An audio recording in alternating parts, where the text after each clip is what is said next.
Welcome to Moon Eagles Wrestling. I'm the Moon. This is Joker. Hi. I remember the pause that he paused too long. He's on it today, kids. He's on it today. So, if you remember, we did the episode of when we went to Ohio Valley Wrestling, either the Ohio Valley Wrestling preview show or I think we called it Ohio Valley Aftermath. Aftermath.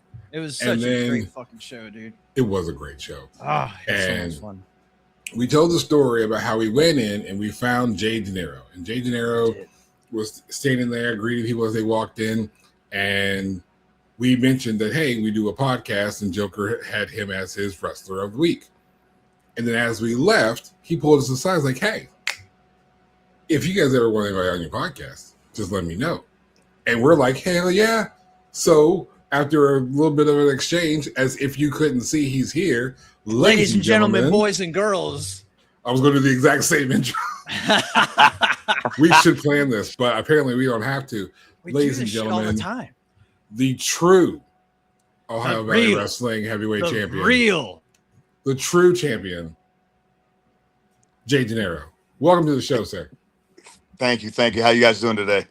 Fantastic. Very well. Very well. We need to, I guess I need to throw it out there before we move any bit further into the show that I personally, I do not acknowledge Dustin Jackson as our heavyweight champion of OVW. Okay. He is not my champ. It's not our champion. Before we move forward today, I need to make sure that it is understood that everybody watching, listening, I'm going to acknowledge you, sir, as champ because you, sir, are my champion. Thank you. Not that Jackson, Justin Dutson, whatever. He's not my champ, so it doesn't matter what his name is. That's right. That Dusty Jackoff, we don't care about He's him. not my champ. He's not my champ. No, our champ. Not our champ. So you had some thoughts, Joker. What you got for our guest here? I do. So with this being said, that you know, jack off Justin Dackoff. What? He's not my champ, so it doesn't matter. Where are we going, sir? Is there plans for Jay DeNiro to go back and to take this title off of this jabroni? I mean, that's obvious. You know, that's for sure the plan. I don't think anyone who is in the professional wrestling business does it just to go out and get the shit kicked out of them every week or every month. Like you set goals. I mean, I've been wrestling for a long time. I've been wrestling for 26 years. I was smart enough to set small goals. My grandfather told me when I was really young, he said, if you set goals that aren't reachable, you'll fail them every time. Set things you know you can reach. Once you reach that goal, set a new goal that you can reach. And that's what I did with wrestling. When I'm old now, but I started at a really late age. You know what I mean? I didn't know anything about indie wrestling. I only watched WWE and WCW. And in 1999, I moved from California, where I was raised in Sacramento. I moved out to Green Bay, Wisconsin. And it literally was a fluke. I woke up at like 3 a.m. on a Saturday, used the bathroom. And when I opened my eyes, there's wrestling. My TV played. I'd have it on when I fall asleep. And I seen wrestling on. But it was back whenever they did like that Raw recap. Oh, recap shows. Yeah. Yeah, like if you didn't have USA, they would do it at 3 a.m. and just show you. It was like a 1 hour version of the 2 hour show. Yeah. I remember that. Yeah. So at first glance, I'm like, oh, Raw recap. I'll check that out before when I come back. So I go to the bathroom. I come back. I sit down. And it did not take long before I was like, this is not Raw. And it was an indie show that they were on like WB or something on Saturday. Nice. And they literally had a commercial. They had like a little commercial for their sponsors, and then it popped up. Have you ever thought about being a professional wrestler? Well, yes, I have. Is professional wrestling something you've always dreamed of? And it was like, why are they talking specifically to me? Damn. Right? Yeah. And then a little call this number. And I called and got all the info and started training. And what I did was my goals were, hey, let me graduate from the school. Yeah. Let me be able to get through this training process, which I was told was going to be about a year. Let me get through this safely, no injuries. Let me just graduate so that I can debut. I can have a match in front of people. It's not an outlandish, unreachable goal if you're training to be a professional wrestler anyway. You know what I mean? Makes No, sense. no. Then that happens, and then I thought, you know what? It'd be really cool to have a title shot at some point. Wrestle the champ for the title, win or lose, just a title shot. Absolutely. Some time goes by, I get that. Hey, you would be bad not would be bad to have a title at some point. You know what I mean? Like there were just little goals like that. Got that. I'd like to travel. I'd like to do extra work. I never really thought of WWE for the simple fact that in 2000 they were looking for 20-year-olds. Right. Yeah. I started training at 29. little, So I'm like, little over the 20. Yeah. We'll they're miss not you going by to a bit. get me. You know what I Right. mean? And then TNA came out, and it was like, okay, maybe that's something.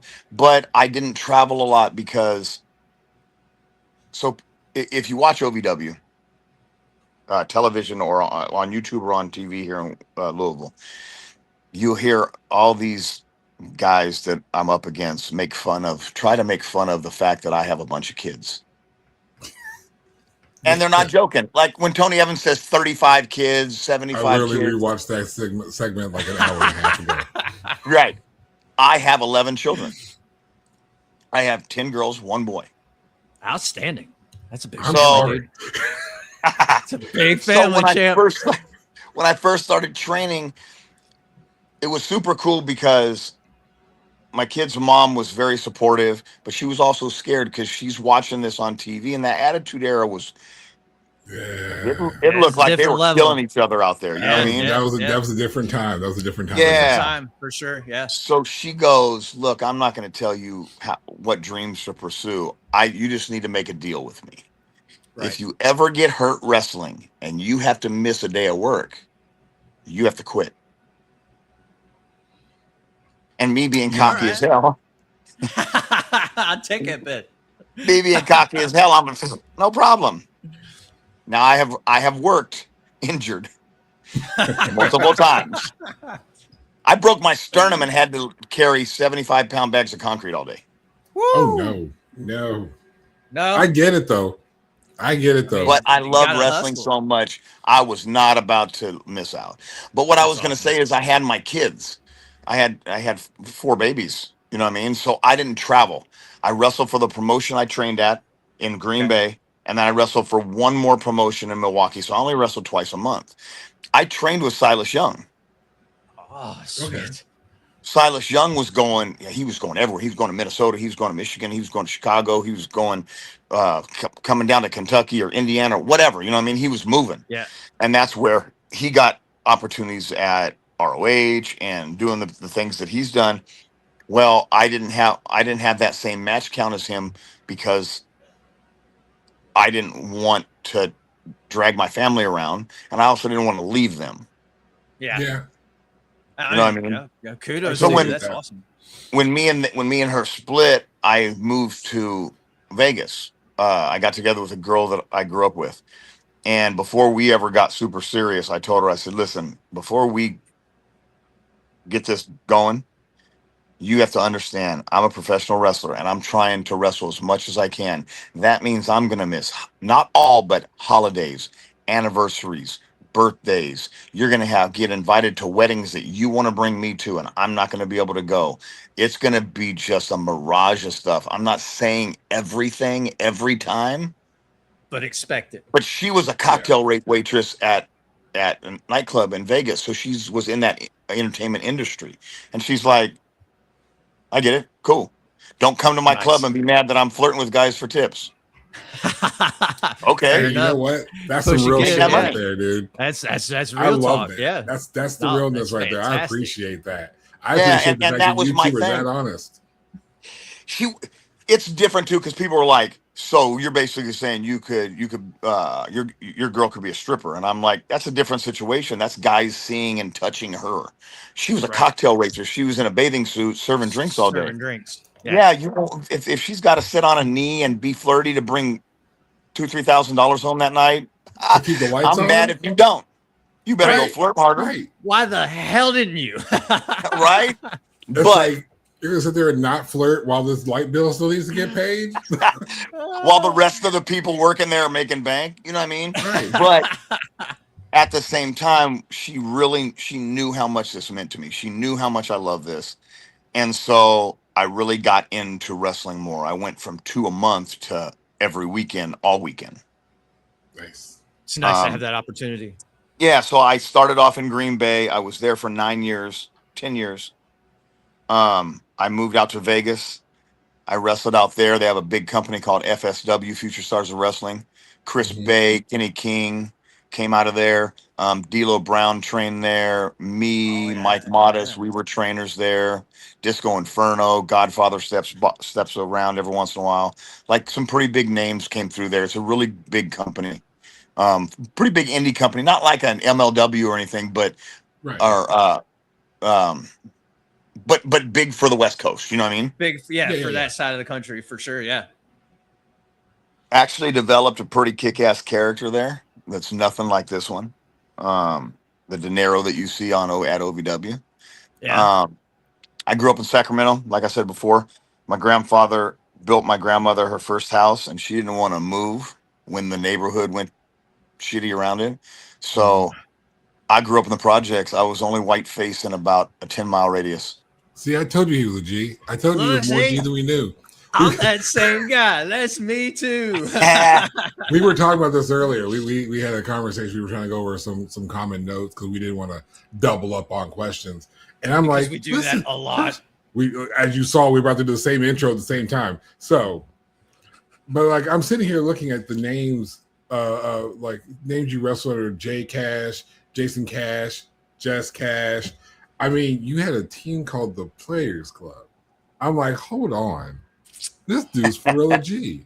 This is the G. Like, and there's gonna be somebody watching and listening to this show who's not gonna fully understand what I mean by that. That's cool, because G's That's no. all right. Right. He's no. We get it. Yeah. We get it. We get it. Well, and that's where the Players Club thing is where I was going with that too. So Michael Modest, he's wrestled for WCW. He was with WWE for a short stint. He did some Japan stuff. He was the trainer at FSW. And my character was just like, I had a cool name. Cash was cool. It's a cool J Cash. You know what I mean? Yeah. But there was no character behind it. My tights were like Bret Hart's old original tights, one color with the white stripe down the side. Mm-hmm. Just basic. Bret Hart's always been my second favorite wrestler. So I kind of mimicked from that.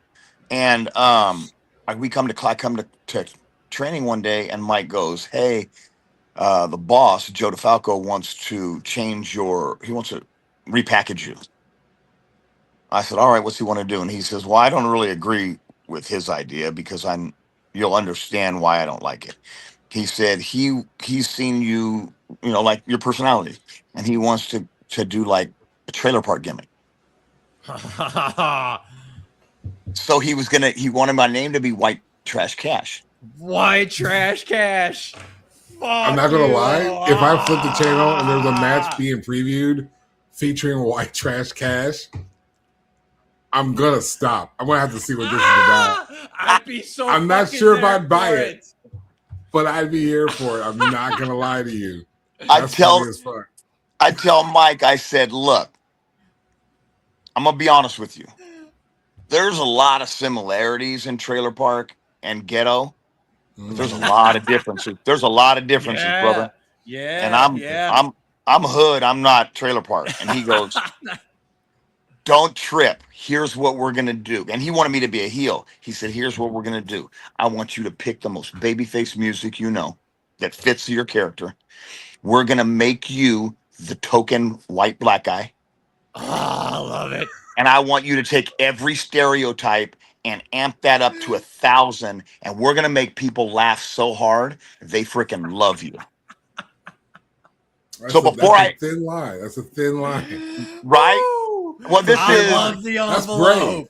That's brave. But think about it too. This is 2000 what? 10. 10? 10. Okay. So Not too bad. We're not like today, but we're not super snowflake. 80s either. Yeah. You know what I mean?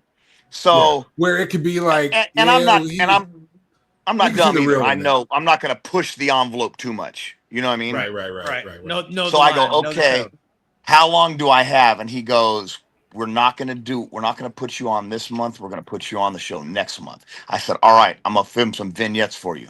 He's like, perfect. He said, you better make me laugh. So I go in the locker room where the students are dressing, and I go up to one of these little kids, and I mean, he's like my son size. And I'm like, oh, you got new boots, bro? Ooh, let me try those on. What size are those? He goes, well, what size you wear? I said, I'm a 12. He said, these are 9. They won't fit. I said, I'll make them fit.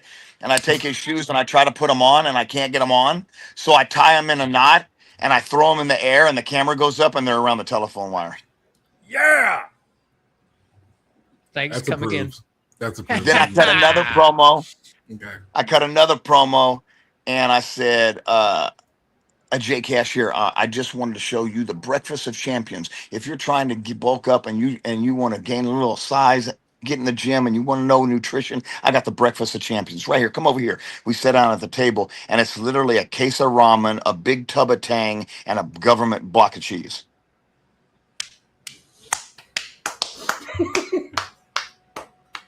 I had the cameraman laughing so hard we had to film it over and over because he was not loud, but he was moving the camera. If you've never seen the block, matter of fact, if you've never been to the warehouse, I'm just going to say it out there. If you've never been to the warehouse, you don't understand what we're talking about right now. I feel like this conversation just got exclusive. Okay, we're like my new best friend. I feel like there's some things summed up my entire childhood with one fucking sentence. Well, and really, the one thing that I didn't say when me and Mike were talking about the gimmick is I said, well, I don't know what you want, and he goes, okay, where are you from? And Mike Modest is from Sacramento too, and I go, you know where I'm from? I'm from Sac. He's like, no, man, what neighborhood are you from? And I'm like, well, I'm from Oak Park. And he goes, okay. And that's predominantly, and I was like, black. And he goes, you come in here all the time with wearing a do-rag or your hair's braided up. And he goes, why the hell aren't you doing this as a gimmick? And then that's where we went into the vignettes. You know what I mean? Yeah. And I had a couple matches, and then they literally put me and a friend of mine that I was wrestling with, his name was Leon Hader. He was part of the Hader Nation. He had a group, and they had all they'd all split up. That none of them were wrestling with us anymore. And Joe just put us together in like a weird, like, hey, I need a tag team. I'm gonna put you two together. Got you. And we came out to my music, and when we came out to my music, there was probably, because the casino shows were about 500-600 people. No one was sitting down. Standing room only. And I'm like, that's awesome. Oh, they're digging the music. And he's like, they're chanting the names, bro. Like, they're digging us. And so Joe goes, hey, you guys are over. I'm going to make you a tag team. Come up with a name. Well, I had this little catch, like it wasn't a wrestling catchphrase. It was something I would say out. If I was hot at someone, I'd be like, hey, check this out, player. And so I used it as a moniker, like a wrestling moniker. So I always started my promos with, check this out, player. And his name was Leon Hader. So I'm like, hey, we're the player haters. Player haters. Perfect. You know, and then that's how beer money happened, for the record. This is all how beer money happened. Oh, one of the greatest tag teams of all time. That's how beer money happened. And so I know we had a couple of matches, and Joe kept calling us the Players Club. And so we cut a promo, and it's like, Joe, you keep mispronouncing our name. We're the player haters. Our fans are the Players Club. And Joe came up to us after we put the promo up on socials, and he came up to us and he's like, hey, here's why I keep calling you the Players Club. Is player hater a positive or a negative term? I said, it's a negative term. He said, then why the hell would you call yourself something negative? And I was like, damn, didn't even think about it. I was trying to make a play on words for me and my boy, you know what I mean? Right. Yeah. But what he said made sense. So we ran with the Players Club. And then perfect sense. We won tag titles there. I was with him for a long time. And then it was really funny where we really got rolling with the fans was I was watching Trailer Park Boys at the time. Mm-hmm. And Ricky has those Rickyisms where he says a word all screwed up. So we're cutting a promo one day and I start the promo and I didn't tell my boy Hater that I was going to do it. So it caught him off guard. And I was like, hey, we're coming out to win for these titles. Check this out, player. It's going to be peaches and cake. And he goes, what did you just say? And I was like, peaches and cake. It's going to be peaches and cake. Don't trip. And then I finished the promo. And then I tell him to talk and he talks. And then because I used to go cut. And as I went like this, he goes, stop. And so I turned and looked at him like we weren't on camera anymore. We just were with each other. And he goes, what in the hell is peaches and cake? I said, and now we're just improvising. Right. I go, when something's super easy, you say, hey, that's peaches and cake. I got it. He's like, no, dummy, it's a piece of cake. I go, I'm not hungry. And I walked off. And he was just standing there like, so I was using Rickyisms, right? There ain't a shitload of them, but there's a few. There's enough. So I was trying to throw them in there. And it's weird how shit just falls in your lap. Me and my son's mom, we're split up at this time. She sends me a Facebook message and she goes, hey, I've been watching those promos. They're funny as hell. Check this out. And it was a YouTube, like a little show. And it was called Words with Fluffy Friends. And it was Muppets. There was a Muppet that looked like Elmo and a black girl with braids. Her name was Tatanka. And the Elmo would give her a word and she would fuck it up. So there's like 15 episodes and there's probably 30 minutes worth of words in there. And I'm really good at keeping a straight face. So it would be words like my boy Hater would be like, and it's funny because he would give me a sentence to use the word in and then I would just screw it up. And he would say, all right, we're doing words of the week with Cash. So every week we do 3 words. He would give me 3 and then I would give him 1. And and Hater, by the way, is light-skinned black dude whose mom's from England. So he's very proper. So he's the white guy, but he's black. And I'm the black guy, but I'm white. I mean, fucking gold. And that's the thing. Light-skinned dudes, you already understand. Like, yeah. it was awesome. It's a whole separate thing. Light-skinned dudes, it's a whole thing for us. Like, it's a whole thing. So it was words like he would say, hey, first word, Iran. We're over in Iran fighting a war right now. All I have to do is repeat what he says and I use the word correct, right? Mm-hmm. But remember, and the way I'm talking, I have grew up in a different ethnicity around other ethnicities. So I kind of have that swag anyway. So I'd be like, oh man, Iran. Oh, that's a good one. But you know what? Here it is. Look, you know Felicia, the homegirl on 22nd? Yeah, I went over her house the other day. She got this little chihuahua. I hate dogs. I ran. And he goes, no. So then I would do the 3 and I would go, and then I would do dumb shit like 3 for 3. That was a field goal. And he's like, that's not even the right sport. You swinging a bat, calling. And I was like, and then what made it even funnier is he goes, you think you know the English language and you're horrible at it. Well, I remember on the block playing dominoes and the old guys, the super OGs, we playing dominoes. And some young cat would come up, want to play, and he's like, son, you don't want to play no dominoes with me. I'm a dominologist. So I started saying, I'm an engologist. I don't know numbers, but I know English. and dog, I'm fucking up everything.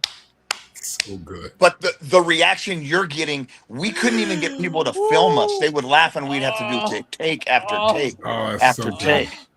That's so good. That's side note. If you don't know anything about the dudes, playing dominoes, like he's letting you know a lot of like this stopped being a wrestling podcast like a whole long time ago. You lost.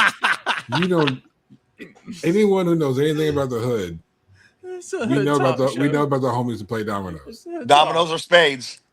Both. Yeah. Both. But I mean, and it's serious. It's serious business too. Oh yeah, we're going to get back to money on it. I promise. There's money on it. Usually the games have money on it. Always. So I did like the Players Club was so kick ass when I moved back to Green Bay because two of my older daughters were pregnant at the same time, and I wanted to go back to Green Bay to be around their pregnancy. You know what I mean? They had both already had a child, but I wanted to be there. So I moved back, and I'm like, hey, I'm bringing the Players Club with me. Like I'm gonna still do that J Cash character because it was easy. Because all my character had to do, I was babyface because everyone laughed with me. But I'm doing the Eddie Guerrero shit because I'm still hood, so I'm gonna cheat. Cheat, lie, still do what you gotta do. You know what I mean? So like I'd let someone punch me a couple times, block one, eye poke. Refs like, hey, no poke, my bad, dog. And then I would, you know what I mean? Like I would do Eddie stuff. Try to come up with my own versions of it. You know what I mean? Yeah. Sure. Yeah. So I take it to Green Bay with me, and my old coach, who I tagged with for the longest time, he runs it with me for a minute, which is awesome because he's like a farmer. His first gimmick was Hillbilly Hills. So for him to be in basketball shorts and a do-rag is fucking hilarious. And then my boy TW3, who you guys seen out at OVW, I've done it with him. And then I come out to OVW, and my first day there, Al Snow says, you got to change your name, right? We got cash flow. I can't have cash flow. And cash flow. And I was like, yeah, no problem. So we're on the drive home, 8 hours drive home, and me and T-Dub are talking. He goes, what the fuck are you going to do, bro? This is the only thing you've done for like 10 years. And I'm like, well, I got to figure. It was just easy. You know what I mean? Yeah. It's like, well, I got to figure something out. And it was honestly T-Dub's idea. He was saying it in Spanish. He goes, why don't you go by DeNiro? DeNiro means cash in Spanish. You're still J Cash. You just go. And I was like, ooh, you know what? That sounds Italian, and I'm Italian. I could run off that. And then I went, wait a minute. De Niro is Italian for cash. Yeah. So I'm like, okay, I'll do Robert De Niro because people have seen that last name. Yeah. And it screams, you hear De Niro, you think mob movies, Gangster, right? Mobster. Yeah. And so I did a couple dark matches. Al wanted me. I had a gut. I didn't have body fat anywhere else, but I drank a shitload of milk and it gave me a beer gut. So Al wanted me to lose some weight. And I trimmed out, was in the gym, got bigger. He literally one day goes, or Doug Basham asked me the week before I debuted as De Niro, or as this character De Niro, because I was just wearing like boxing shorts that had the Italian flag on them. Yeah. Doug said, if you had to describe yourself, your character, like a character that you wanted to play, what would you do? And I was like, I think a hitman for hire would be cool because I could help baby faces or heels. Whoever pays me, I'm going to help them. I don't care about nobody. It's all about money. All about that money. And he was like, okay. Right there. And so Al walks by me on a Thursday and I had a wife beater on, and he walked by and he glanced over and he was like, God damn, De Niro, you're looking good. And that's all he said. And the next day, Cal Hero's dad called me and said, hey, buy a suit. Al has a gimmick for you. And so I had a couple suits at the house, and he said, you have a black one? I said, yeah, I actually have pinstripe pants. He's like, perfect. And so I go to the next Thursday, and he goes, you're going to be Tony Evans' Italian hitman. And so I did that for 2.5 years. And it wasn't hard. The great thing about what Al did for me was he put me on the ground with my arms folded, my eyes wrinkled up, and a dirty look on my face. And that's all I did. When Tony was in trouble, I'd put a loaded glove on and knock someone out and stand back down. So I got to watch and learn Tony in everything Al was telling Tony about his matches. So then by the time he would put me in matches, I had a couple tag matches. Then he would put me in a match, and Al goes, when he put me in my first singles match, he goes, I only got 3 rules for you. No one picks you up off your feet unless I tell you it's okay. You bump once and they better fucking earn it. And you don't pin nobody unless it's your finish. Sweet. And I'm like, okay, we're heels. You want me to be a fucking dick and cheat? And he goes, you're 6'6" and weigh 250 pounds. Why the fuck would you need to cheat? You don't fucking have to. You don't So have to. literally all my matches were like, I hit a sidewalk slam. I get up. I fix my shirt and my tie. Brush my clothes mean more to me than your life does. Oh, you're moving around. Let me come get you. They hit me. I put them back down. You know what I mean? And Al was able to, hey, you're moving too fast. You need to be very Michael Myers, Jason Voorhees, stalking, methodical. About it, yeah. You know what I mean? Yeah. And then when the time came that I was going to leave, that I left Tony, I said, how different do you want me to be in the ring? And he goes, there's nothing different between a heel and a face, except for a heel cheats when he needs to. That's it. That's it. You do the same shit. Yeah. And so I didn't, and whenever you go to the crowd, you don't be cocky. So take the cocky and the cheating out and you're good. So I would still hit a move and jump up and look, sorry about that, jump up and look at the camera. And someone told me, it was either Thursday or couple weeks ago. They said, you know, what's really cool about your character is your face hasn't changed. You come out and you're still all business. And then maybe you'll crack a little smile because the kids are there. But like me and Dustin having issues and he's bringing my family into stuff and he's coming to my house. No, it's the same hitman. It's just that same hitman that was evolved. So whenever I split with Tony, my son moved down and he did a couple dark matches, but they didn't really know what to do with him because he's so little. You know what I mean? Who do you put him in there with? I mean, at the time he was probably 130. So he's even smaller than the Star Riders and you know what I mean? Yeah. And, we had taken some pictures together. We got matching suits and we took pictures, and Jebediah Blackhawk took the background out and put us in like a black and white New York, Little Italy background. And then did another one by the Vegas sign, but like 70s. And on the Vegas one, we had pink suit, like salmon colored suits. So it was fire. You know what I mean? And they're talking to Al about, hey, I think we have something here that might be money. And Al goes, I don't see it. I don't see what you're talking about. So, but it was just verbal. There was no, they weren't giving him any visual. So it's a Thursday and me and Jason walk in and Jeb goes, Al, look at De Niro and his son. And he looks over at us and he goes, holy fuck, I can make money with that.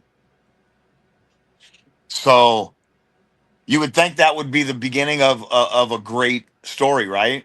Yeah, for sure. They tell Jason, you're going to come out with your dad. He said, I want you to be, what was his name? The guy that was running around with Sheamus,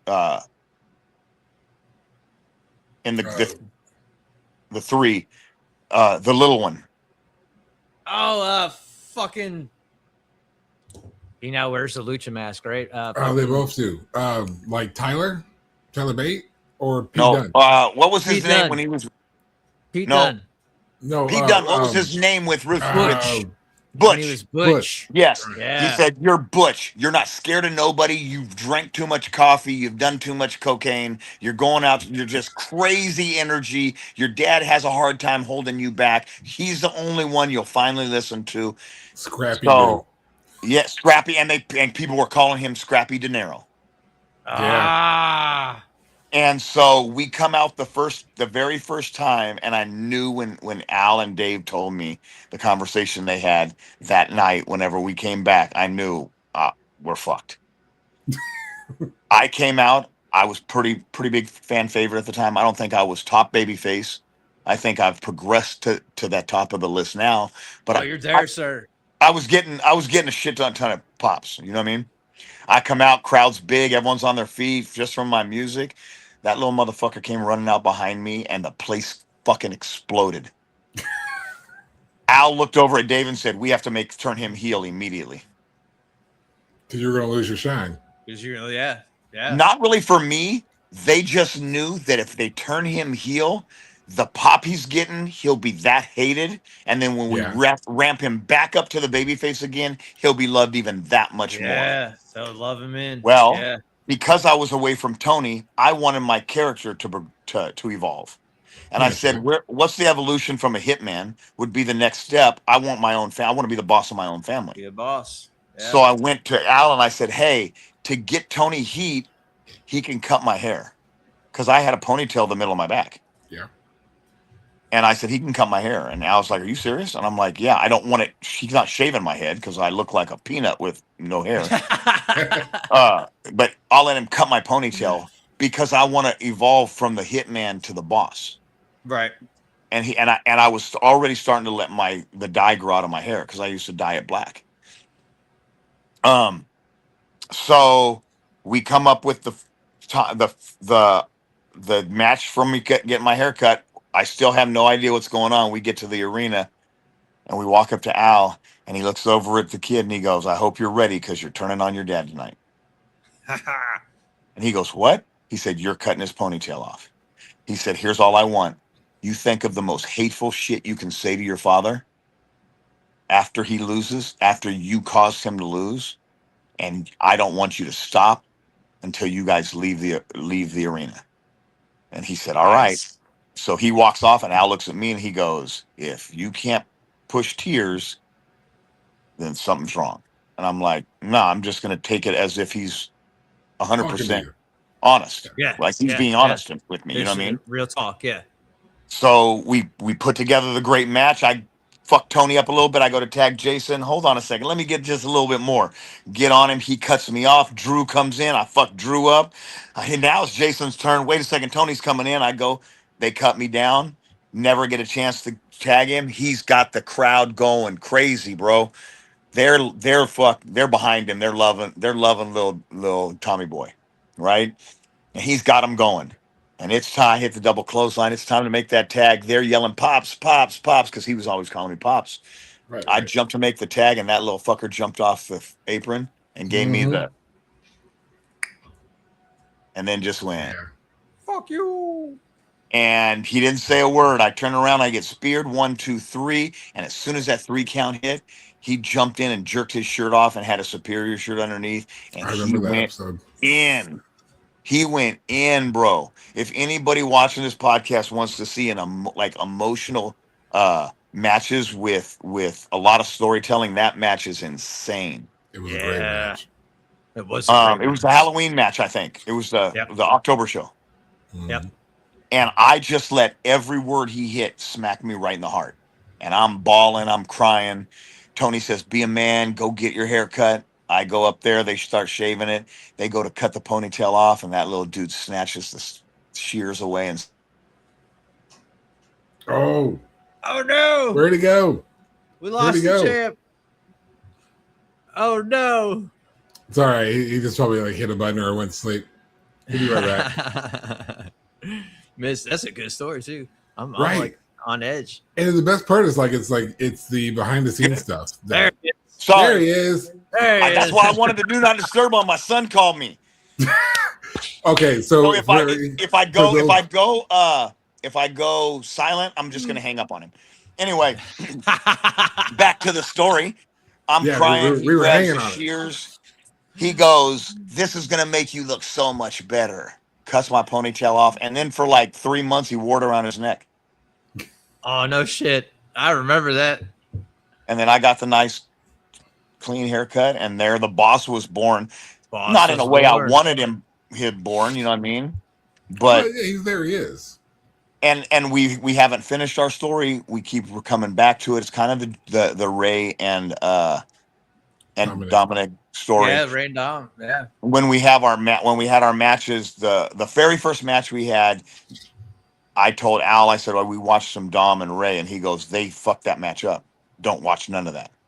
And I was like, what do you mean? And he goes, you're his father. Do you really want to punch him in the face? He said, anyone who didn't watch that story develop has no idea that they're father and son.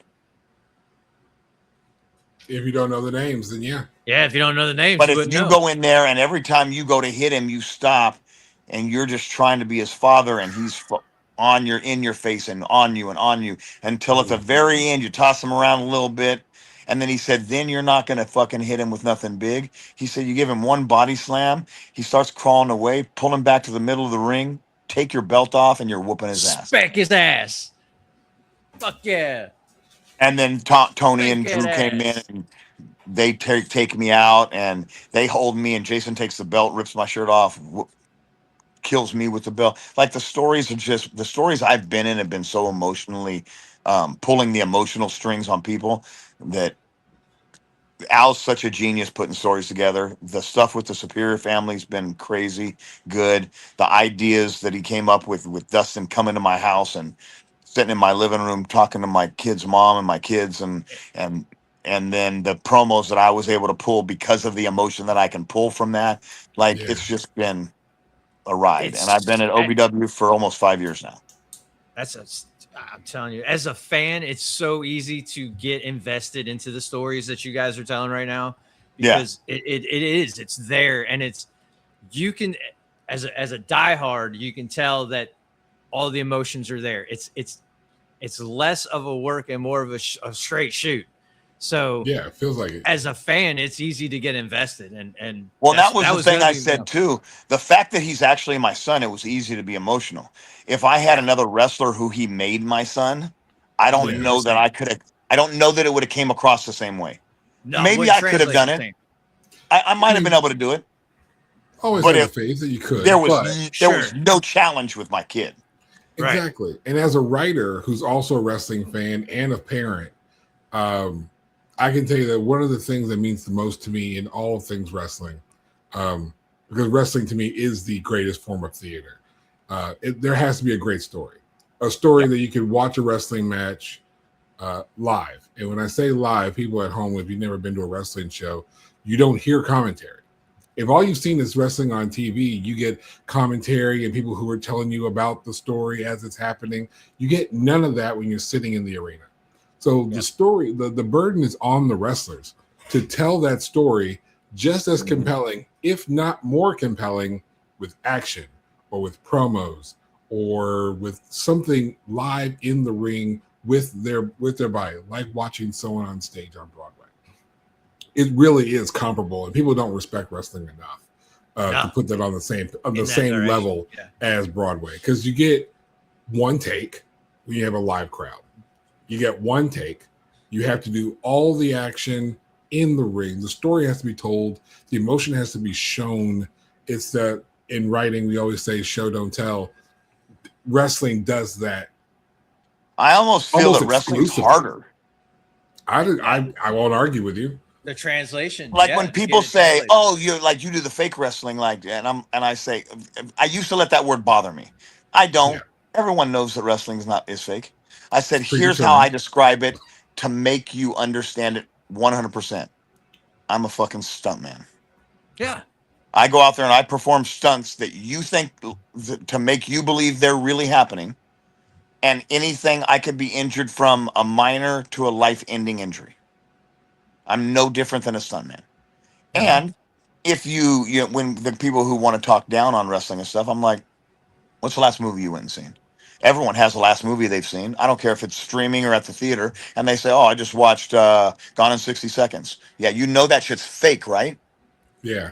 But you're going to the theater, sitting down in your house and throwing some popcorn on the couch and watching this movie to entertain you, to take the what you know and believe and suspend that momentarily so that you can have a good time and not worry about the bills that are due tomorrow and not worry about the work that you got to go in and do, stress you got to deal with coworkers and stuff tomorrow. It's just a release. Now you get to do that for $10 live. There was a panel that I did, and I'll tell the story, a quick version. It was about horror and wrestling and how basically horror doesn't always translate in wrestling. And when they put the panel together, they put a bunch of wrestling fans on the panel who also wrote horror, but also 2 horror authors who did not watch wrestling. So we had the guy next to me. He's like, I did some studying for this panel. He's like, all I learned was what a heel was, what a baby face was, and whatever kayfabe is. And we discussed kayfabe with the other woman who had no idea what kayfabe was. And basically what we were telling her is like, here's the thing. We know it's predetermined. They know it's predetermined. We know it's predetermined. But we're all going to sit down on the understanding that everything is happening legit. Which to the internet wrestling community, get over yourselves a little bit, okay? You guys take this stuff way too seriously. Wrestling's real to us too, but don't call reason. Right. Don't call everything a botch. Not everything is somebody walking off stage, quitting their job because they don't like the booking. Calm down, Rusev is fine. Right. There's a whole bunch of things that's been said. The internet irritates the shit out of me. You know what's funny? Like I had a slew of questions and stuff lined up. None of this is even important. I went on a rant. I apologize, bro. No. Here's the thing. It was perfect. You answered almost all his questions. All his questions have been answered. I covered all of them with Joker earlier, so he knows. Here was the one thing I was going to say about the internet wrestling. Go for it. Right? Talk to him. I see stuff all the time where they're saying botch. Oh, he botched this. He botched that. He botched this. He botched that. Sounds really good for someone who's never stepped in that ring before. Ain't it? Preach, boy.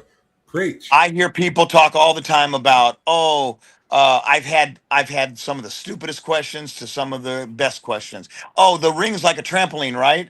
No, it's steel and wood with a wrestling mat on top. And if you've ever been in a gymnasium and been thrown down on the wrestling mat, there's not a lot of cushion. No. I get the wind knocked out of me multiple times every time I'm in that ring. Let me body slam you once. You'll never say it's fake again. My back hurts already. Well, and it's just, I hate those botch videos because it's different if me and Tony Evans are watching botches and be like, oh shit, that one could have been bad. But to go on and have negative comments about a botch, do you know how hard it is to go out and do 7 minutes of TV, live TV with another person and do every movement perfect? Remember it all. A great example of this was actually just last night. It was in the Brock Lesnar OVW match. They ripped they exposed the wood boards under the mat. Oh yeah. Yep. And so the tombstone happens on the boards.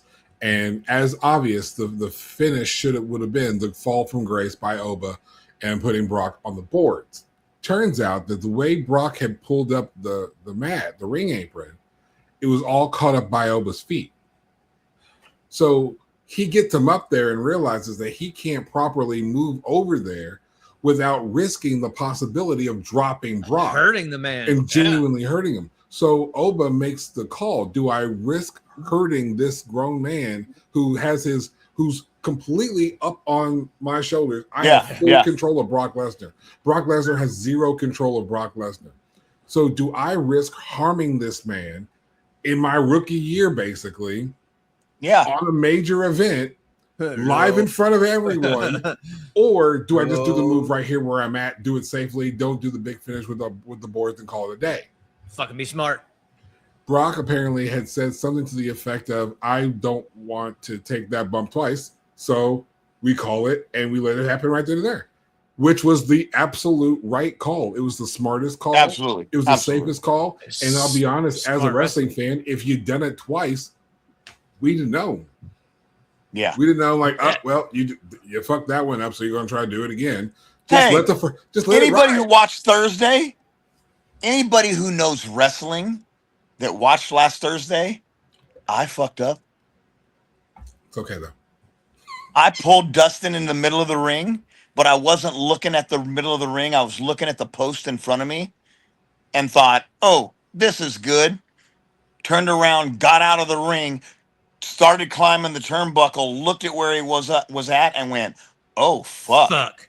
I gotta jump far." Yeah.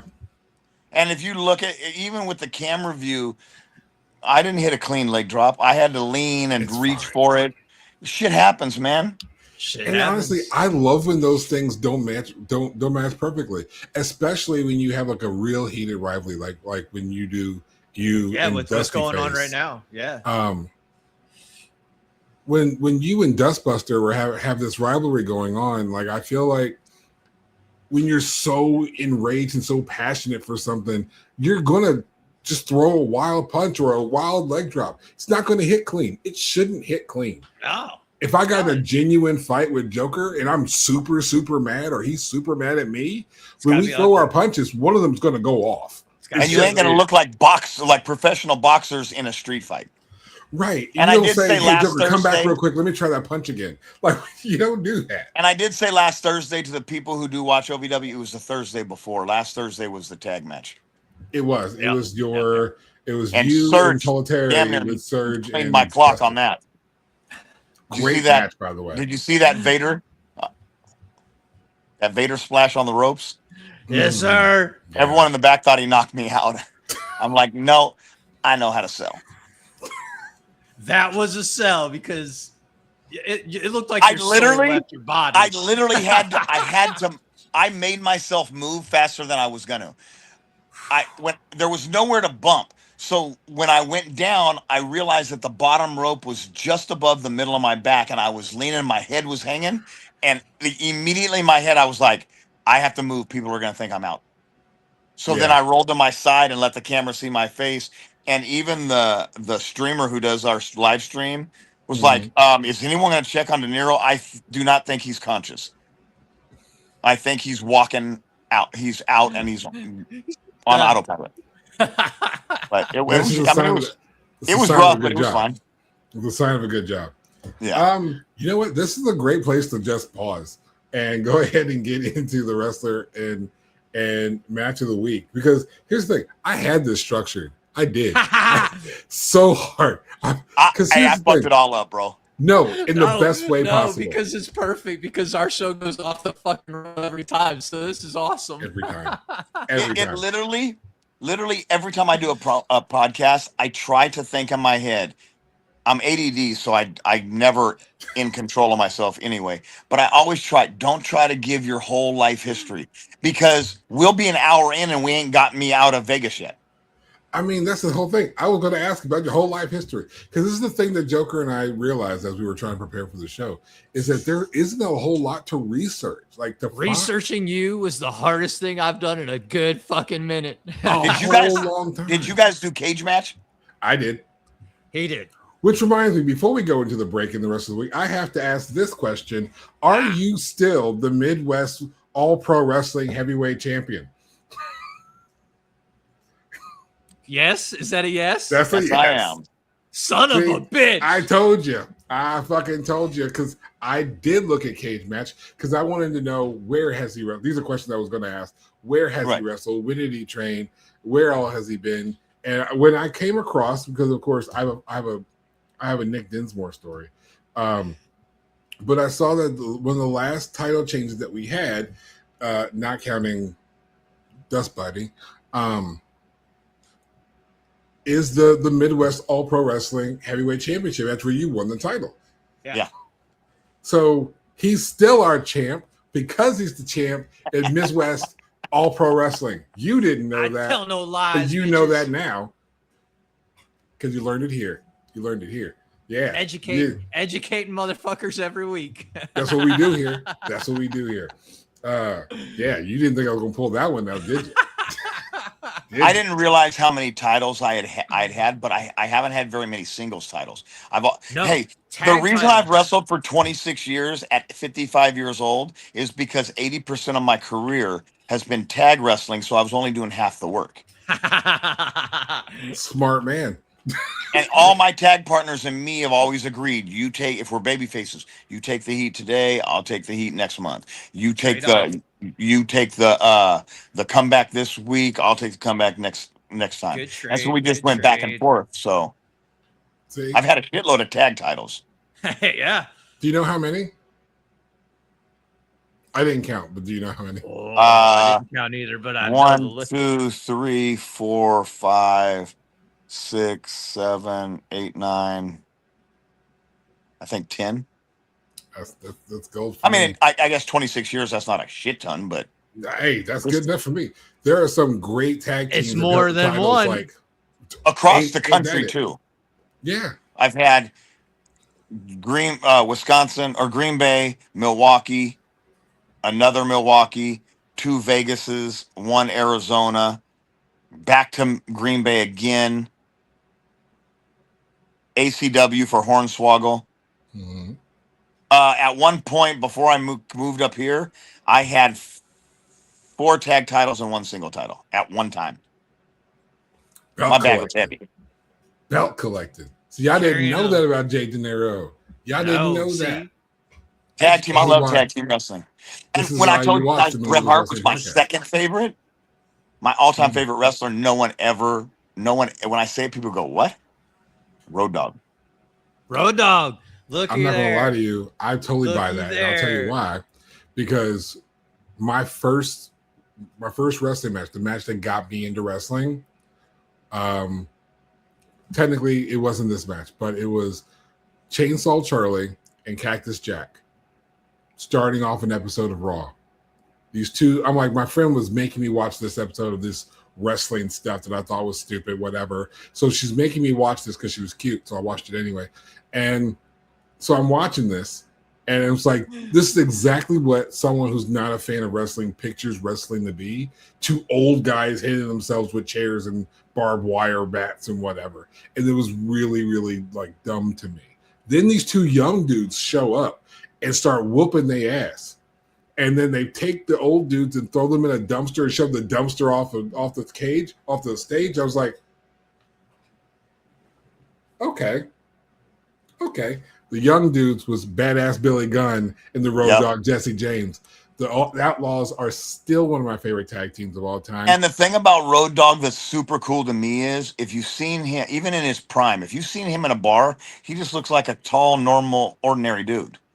And the man is he is a technician in the ring. When he's been at OVW, I've made sure that he's been agenting some of my stuff, or at least gave me ideas. Yeah. I know you said we're going to take a break, so I'm going to shut up. No, that's fine. Because like we said before, we don't do short shows. We don't do short shows. Like our average run time is like 2 hours, dude. Like this is actually approaching the halfway mark, so we're perfectly fine. So sometime soon, we're going to be back at OVW. We're going to be back up there, and I hope to at some point in time see Road Dogg there, because that's one of my favorite wrestlers, to be honest with you. Because without the Road Dogg, Jesse James, and Badass Billy Gunn, I'm not a wrestling fan. Yeah. Like it was the Outlaw. I was watching, and that's the first match I ever seen them in, and I was like, man, I like this group. And then it was just they were just good. I even the match when Muppet Dustin took the title back from me. Road Dogg was on commentary, and I hit the pump handle for him. Yeah. But then it was funny because they're like, "Oh, a little homage to the dog," and he said, "And just like me, and just like me, no one's ever lost to that move." I love Road Dogg. I really do. You know what? Send Road Dogg here to the New England Wrestling Podcast. Go ahead and tell him that we sent you. So as we're hitting this halfway point, because we don't do short shows here, we do our wrestler and match of the week. Now, did you come up with a wrestler of the week or a match of the week, Jay? Me? Yeah. Both? All right. Oh, sweet. So Joker, you did not give me a wrestler of the week. Yes, I did. I'm not technically, okay, correct myself. Technically not a wrestler. Technically not a wrestler. Technically not a wrestler. I have, let's see, a talent of the week. So yeah. This motherfucker takes enough bumps. This son of a bitch takes enough bumps that. Go ahead. Talk about it.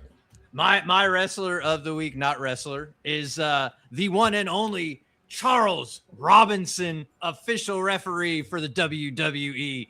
This motherfucker takes more bumps than half the sons of bitches in the E take bumps every fucking Monday on Raw. And nothing was any different than Saturday night on fucking SummerSlam. This poor dude, he damn near took a Cody Cutter. He damn near took a Cody Cutter. It wasn't a clean cutter, but it wasn't clean. But as a referee, he really should not have taken it perfectly. It'd have No. looked funny if he did. No, Yeah. It'd have looked funny if he did. and let me tell you what, Charles Robinson could sell anything. He really If can. somebody blew a fart in that motherfucker's direction, he could sell a fucking bump off a fart.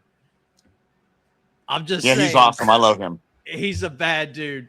And the way he takes bumps, especially this past like year, Charles Robinson's been taking some pretty hard fucking bumps. And I'm sorry. Normally it's somebody on the indies is usually my wrestler, but after last night, I had to give it to old Chuck. No, man, with that cutter, with the way he sold that cutter, that's it totally was gold, legit, dude. It was totally so legit. good. It was so good. So that's Mr. DeNiro. that is my wrestler. Mr. DeNiro, who is your wrestler of the week? I don't have a banner, but who's your wrestler of the week? As much as I hate doing this with everything that's going on, it would be my kid, Tommy Boy. Good call. Good call. I just watched. It wasn't Thursday's show. It was the Thursday before, I believe. There was a scramble for, I think it was the number one contender. For like the Rush division? Was the Rush division scramble. Yeah. And he was in there with a couple guys who have more experience than him and a couple guys with less experience than him, and he looked like the ring general in that match. He showed out. Yeah.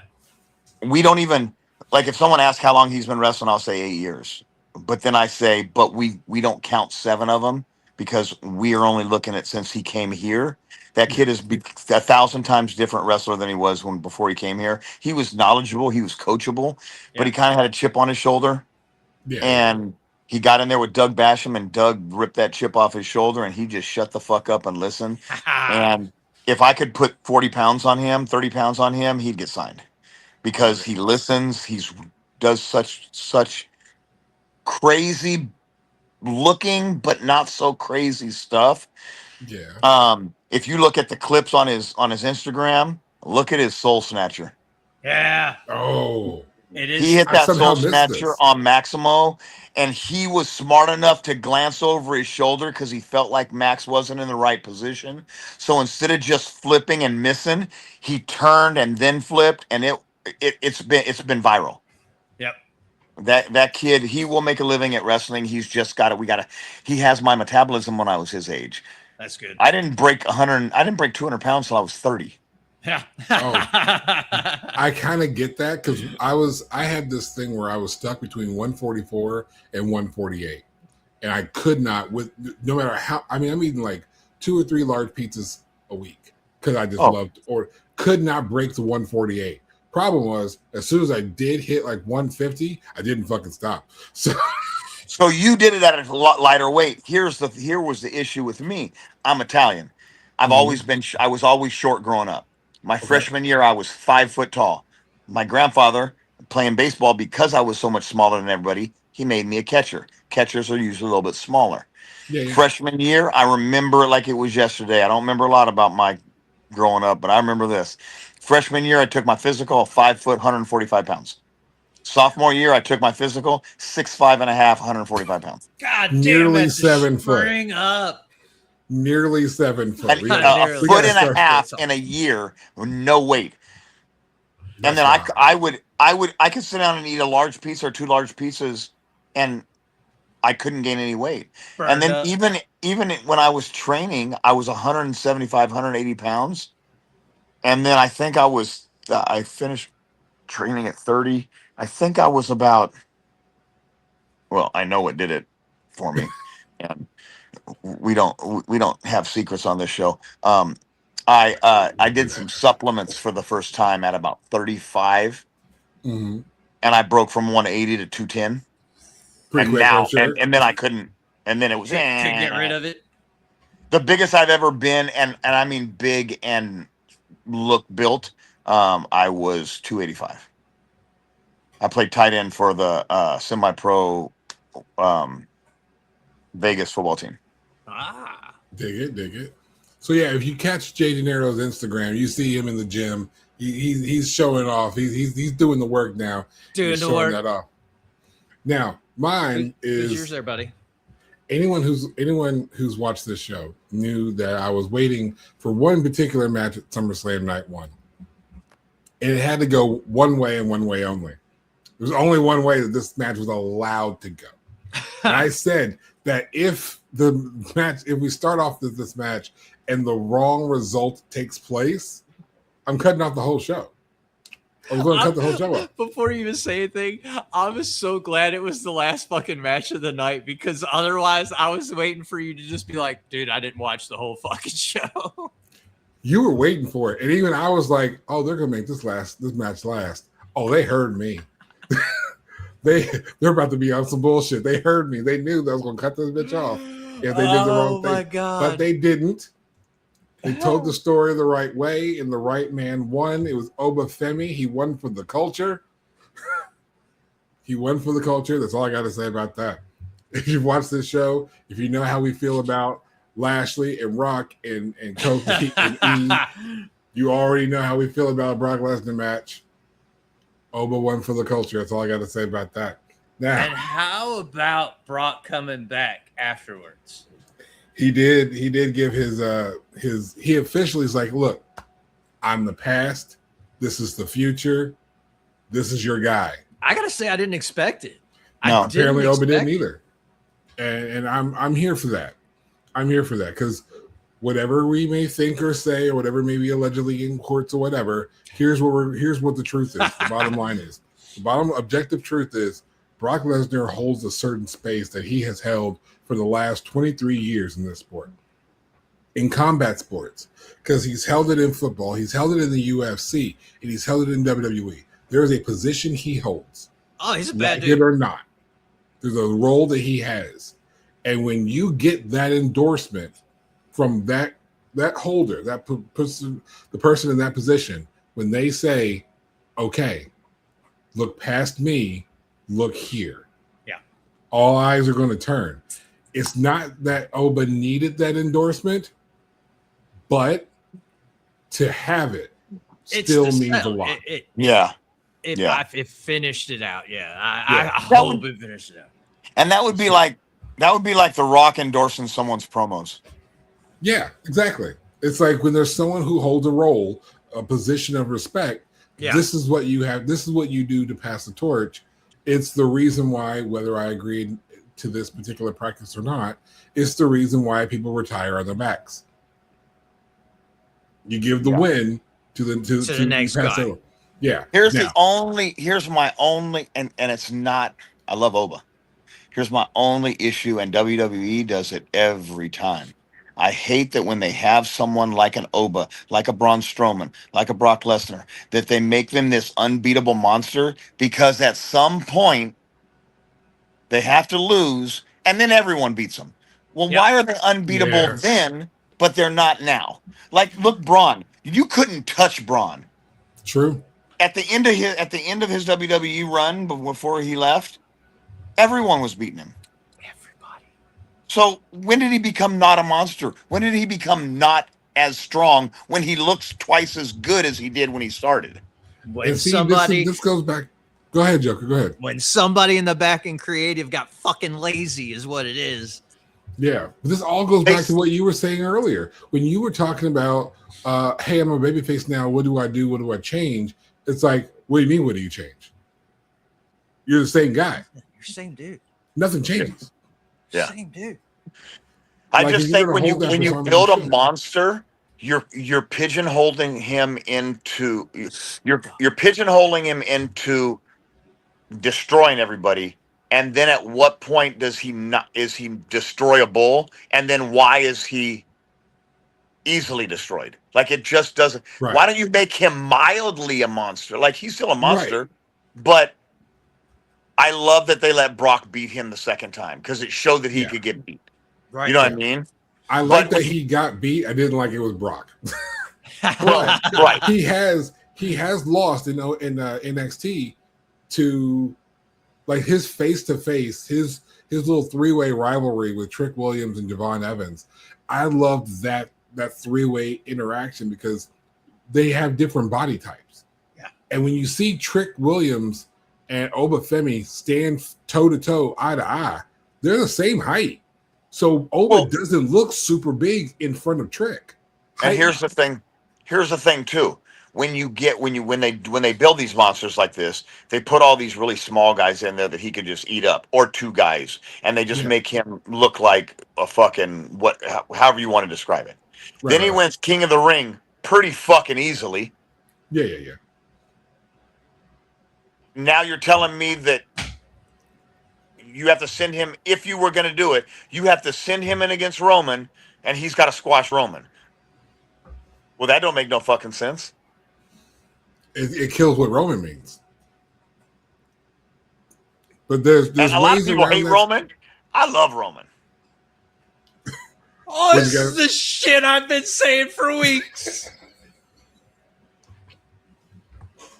I love Joe.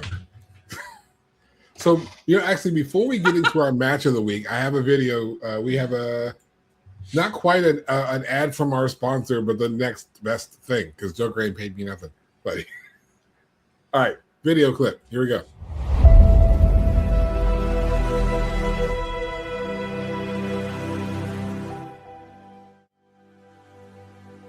Oh, you freaks again? Here we go. Well, pay attention. Slaycation's over, so me and the gremlins been real busy here at Mouse Manor. Lots of moving parts, so you better be paying attention. The little device, yeah, in your freaking hand? I don't care. Facebook, Instagram, just pay attention!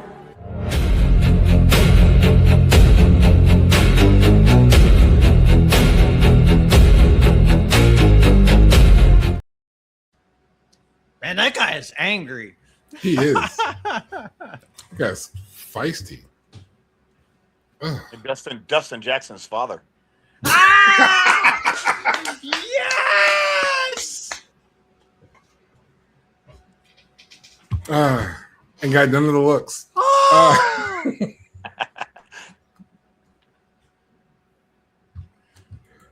Joker, you got anything else you want to say about that video?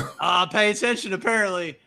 We've got a lot of shit going on at Malice Manor right now. Tickets are on sale, malicemanor.com, for the Halloween season. It is upon us, freaks.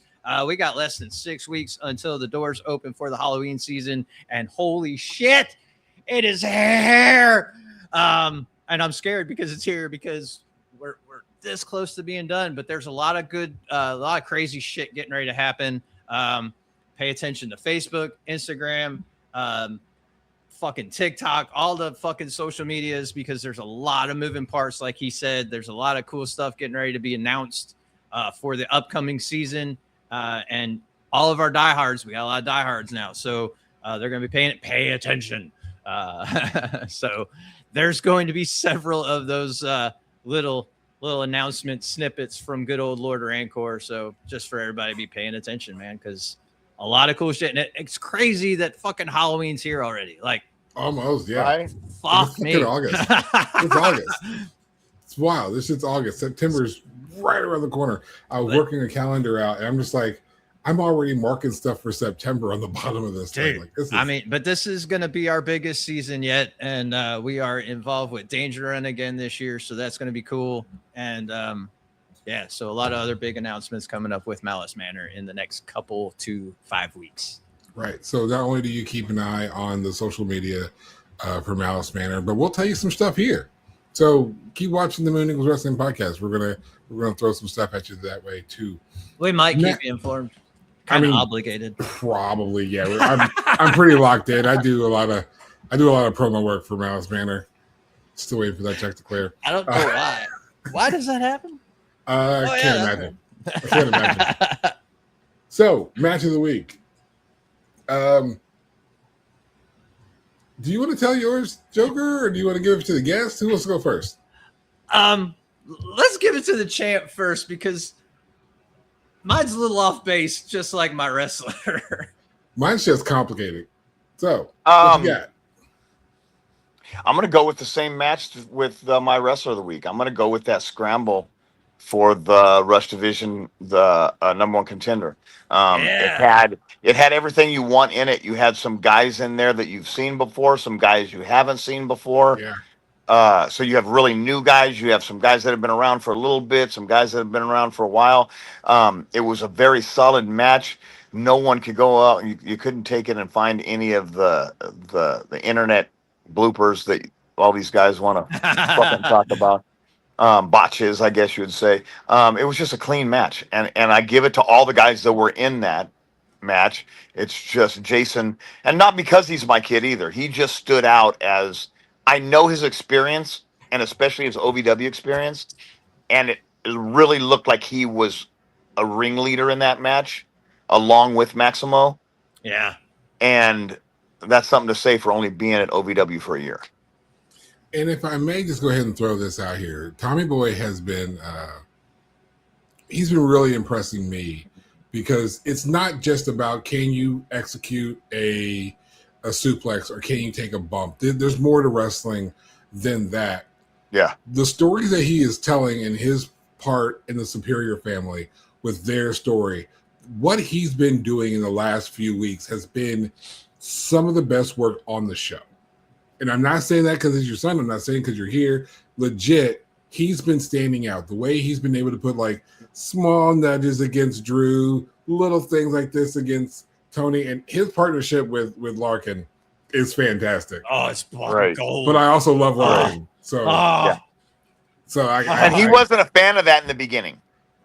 I can imagine not, but I hope he's come around to it. I Well, hope he embraces the it's shit not out of it. Yeah. okay. Let me clarify. He Please wasn't.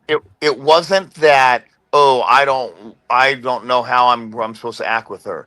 It's the fact that when they put him there as his main squeeze, he's engaged to Janie Hartman. Oh shit! Now, if you ever see him walk out with his arm around Larkin, this is a little. I'll give you a little sneaky peek. His arm will be around her shoulder, and his hand is open like this, and the back of the palm of his hand is on her shoulder. He does that. He does that out of respect, and he tells Janie, "You'll always see my hand out. I'll never have my hand on her." I respect that. That's And fucking great. not only do I respect that just like as a dude, but like, here's the thing. There's been a lot of conversation, and this doesn't have to be a big thing, but there's been a lot of conversation when it comes to recently with Maxine Dupree, because she's engaged and she just got into that girlfriend role with Austin Theory. And a lot of people, of course, it's you same internet wrestling community. Yeah. Those same people, they're like, she's engaged to so and so. She shouldn't be. Have y'all said anything to Dom? Yeah. How about Have y'all that? said anything to Dom? This is where I would normally pick up on my microphone, but the cord's been loose, so I'll see if I pick it up. Don't do it. I can't do it. We're mid-show. It happened earlier. But you don't say it to Dom. You didn't say it to Rhea. And it's the business. And most people get it. Like most of us, again, kayfabe, we get it. Most of the married couples on TV and movies, they're not actually married. It's fine. And you have those rare ones. I don't know the actor's name. Have you seen Homestead? Yeah. Mm-mm. The main character in Homestead, the movie, not the Not the TV show. not the TV show. I forget his name. He will not kiss anybody on film, out of respect for his Out of wife. respect. That's awesome. But what's funny is on the Dom thing, you brought the Dom thing up. So the very first, I guess turn where he turned on Rhea and Liv jumped up in his arms Yeah. and kissed him. It was the last time you've ever seen them kiss. They touch noses now. Yep. So I'm pretty sure he got the business when he got home. He got his ass handed to him when Now, he his got wife home. is hopefully is more like, okay, I understand what you're doing, and I realize that this is a show and that you two are acting. But I would really appreciate it. Like switchblade in her hand, put it back in her pocket. I'd appreciate it if maybe we didn't go that far.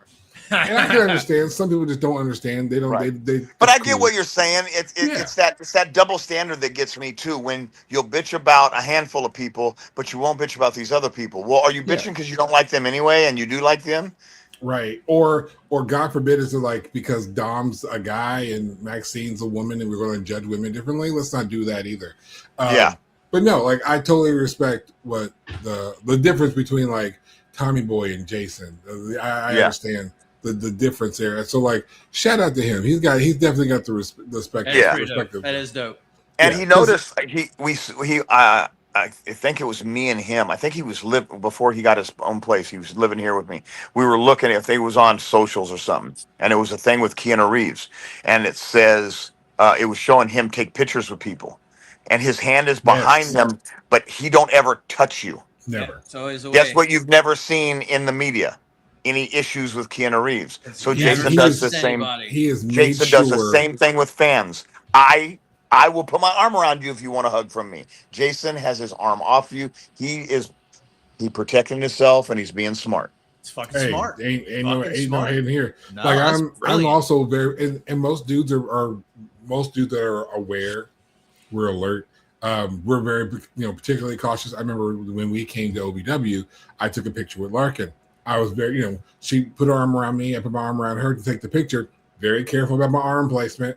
I want to make sure there was like no way, rhyme or reason away that anything could be possibly misinterpreted. And that's not a disrespect to anybody. That's just protecting myself. Not that I assume that anyone would think anything wrong. But you never know.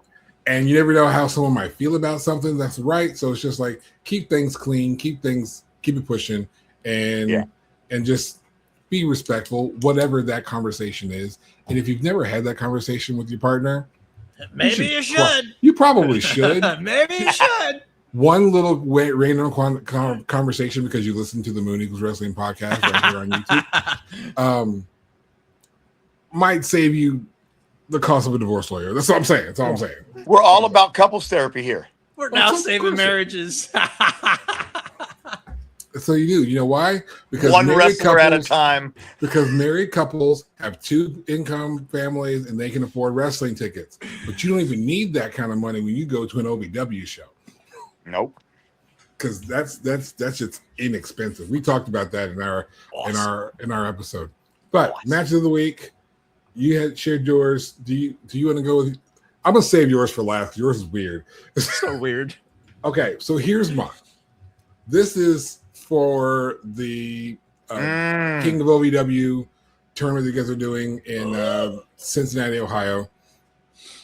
So there's these randomly placed tag team matches and they're elimination style, right? So team A and then team B, someone gets pinned. Now it's a 2-on-1, someone gets pinned. If it's 1-on-1 now, or if it's the two partners going against each other, either way, there's one person that remains. So this was the second of those tag matches that you guys all these matches were the winners were qualified for the tournament at the pay-per-view in September. Right. The one that is going to be in Cincinnati, Ohio. Yes. Right? Yes. So when Mad Dog Martin gets eliminated first, Icon Lee gets eliminated second, and they got eliminated pretty quick. And it left this Brendan Ballin, Austin Riker, formerly known as Star Rider, this match between the two of them, that's why I said last fall, was masterful. It was beautiful. Yeah. Like just two dudes who don't have a story together. Like not everything has to have a story. It's great when it does.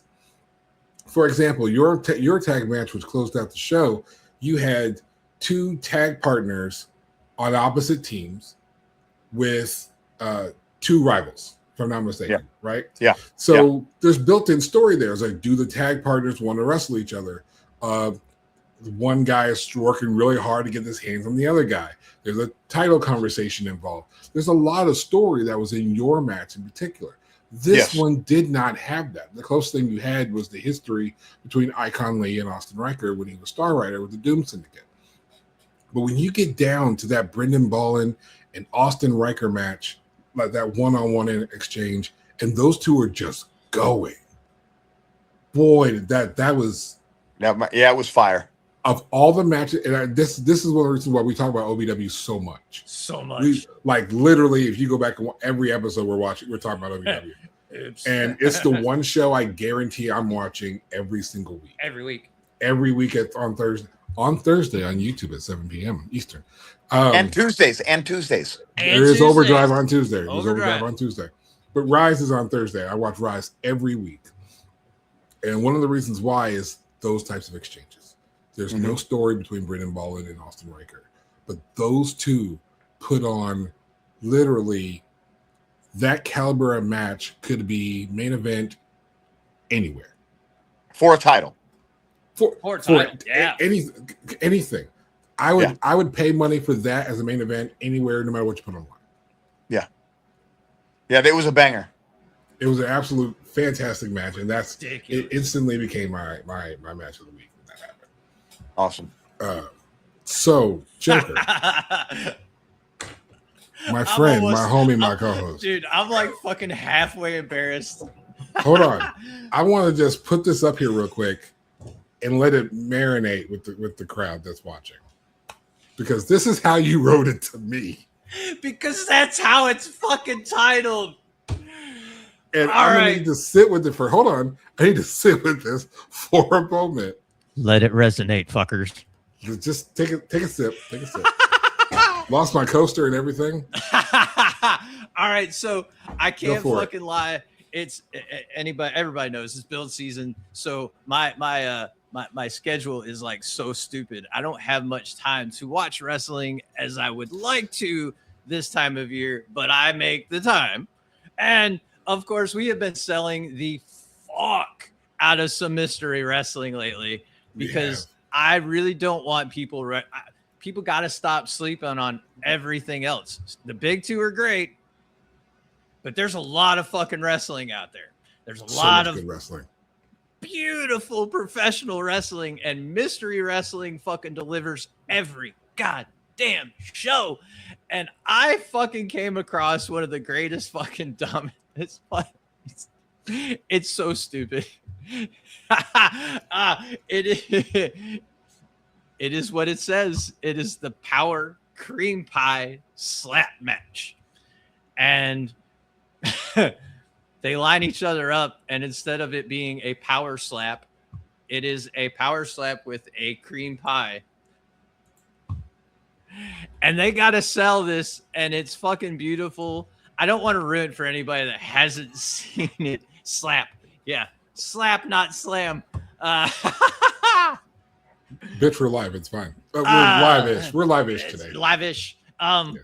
Dude, no, it was to see somebody. Look, the first pie that was delivered did not make contact to the opponent. It went out into the fucking crowd.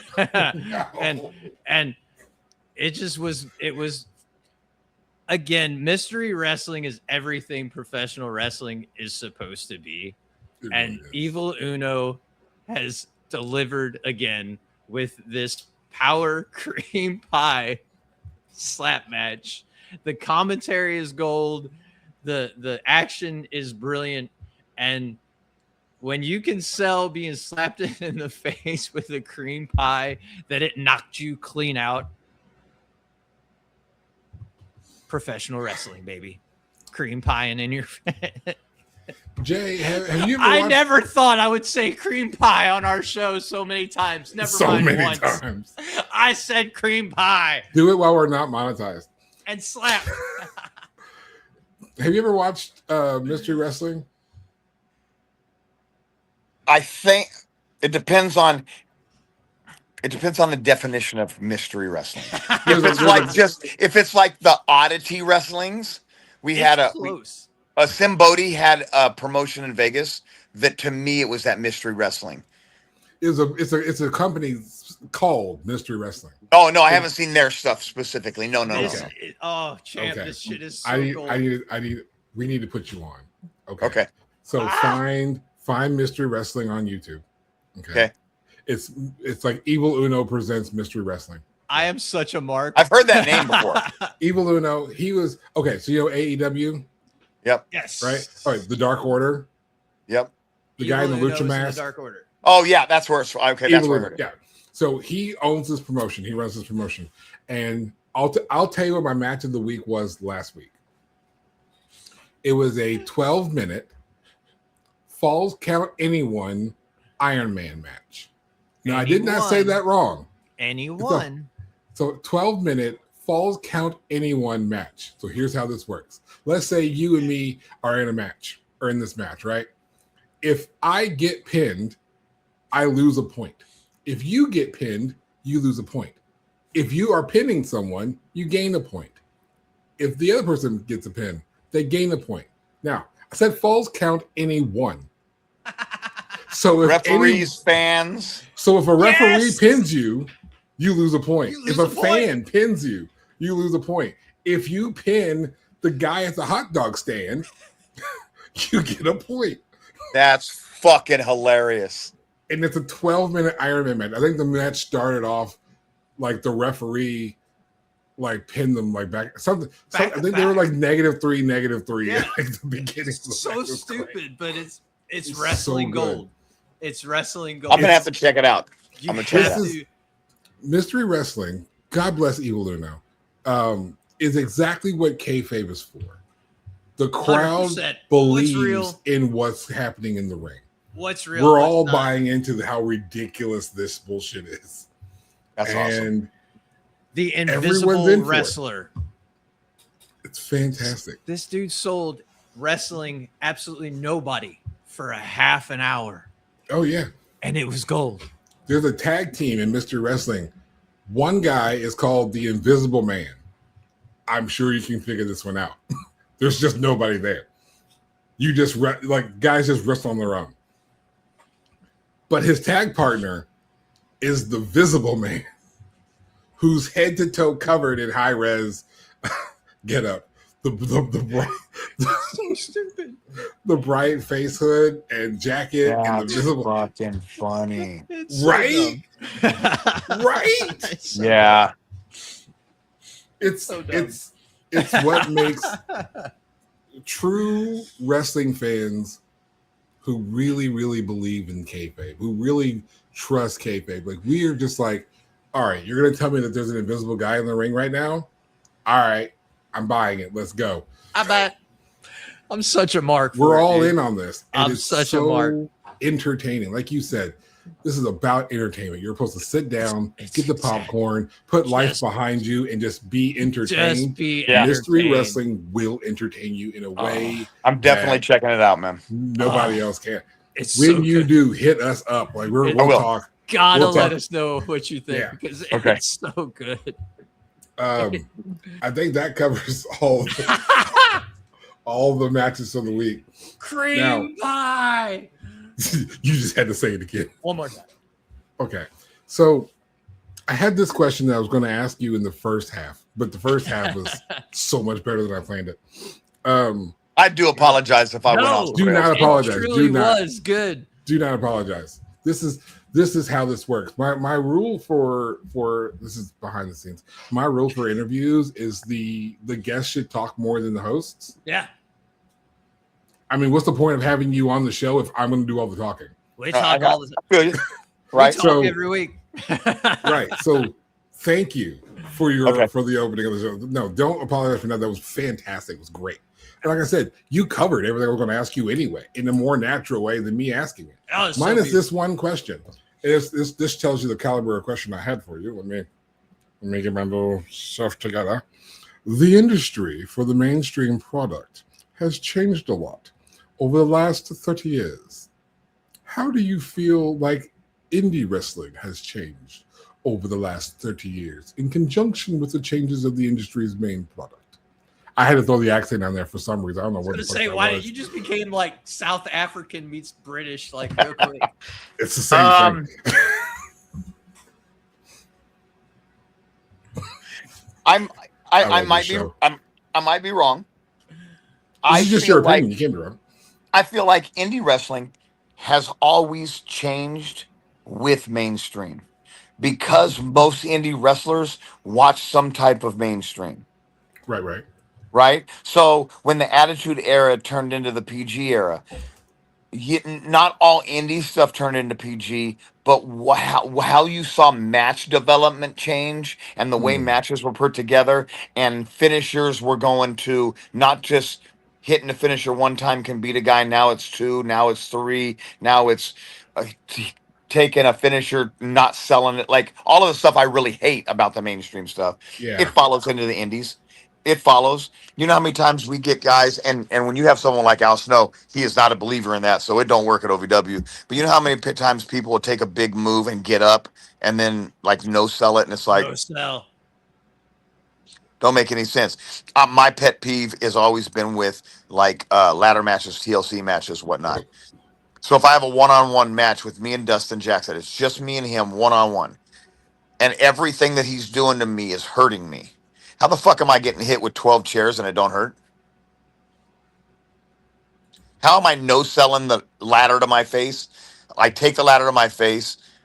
I sell for the same amount of time that I sold when he hit me with his finisher, and then I get up.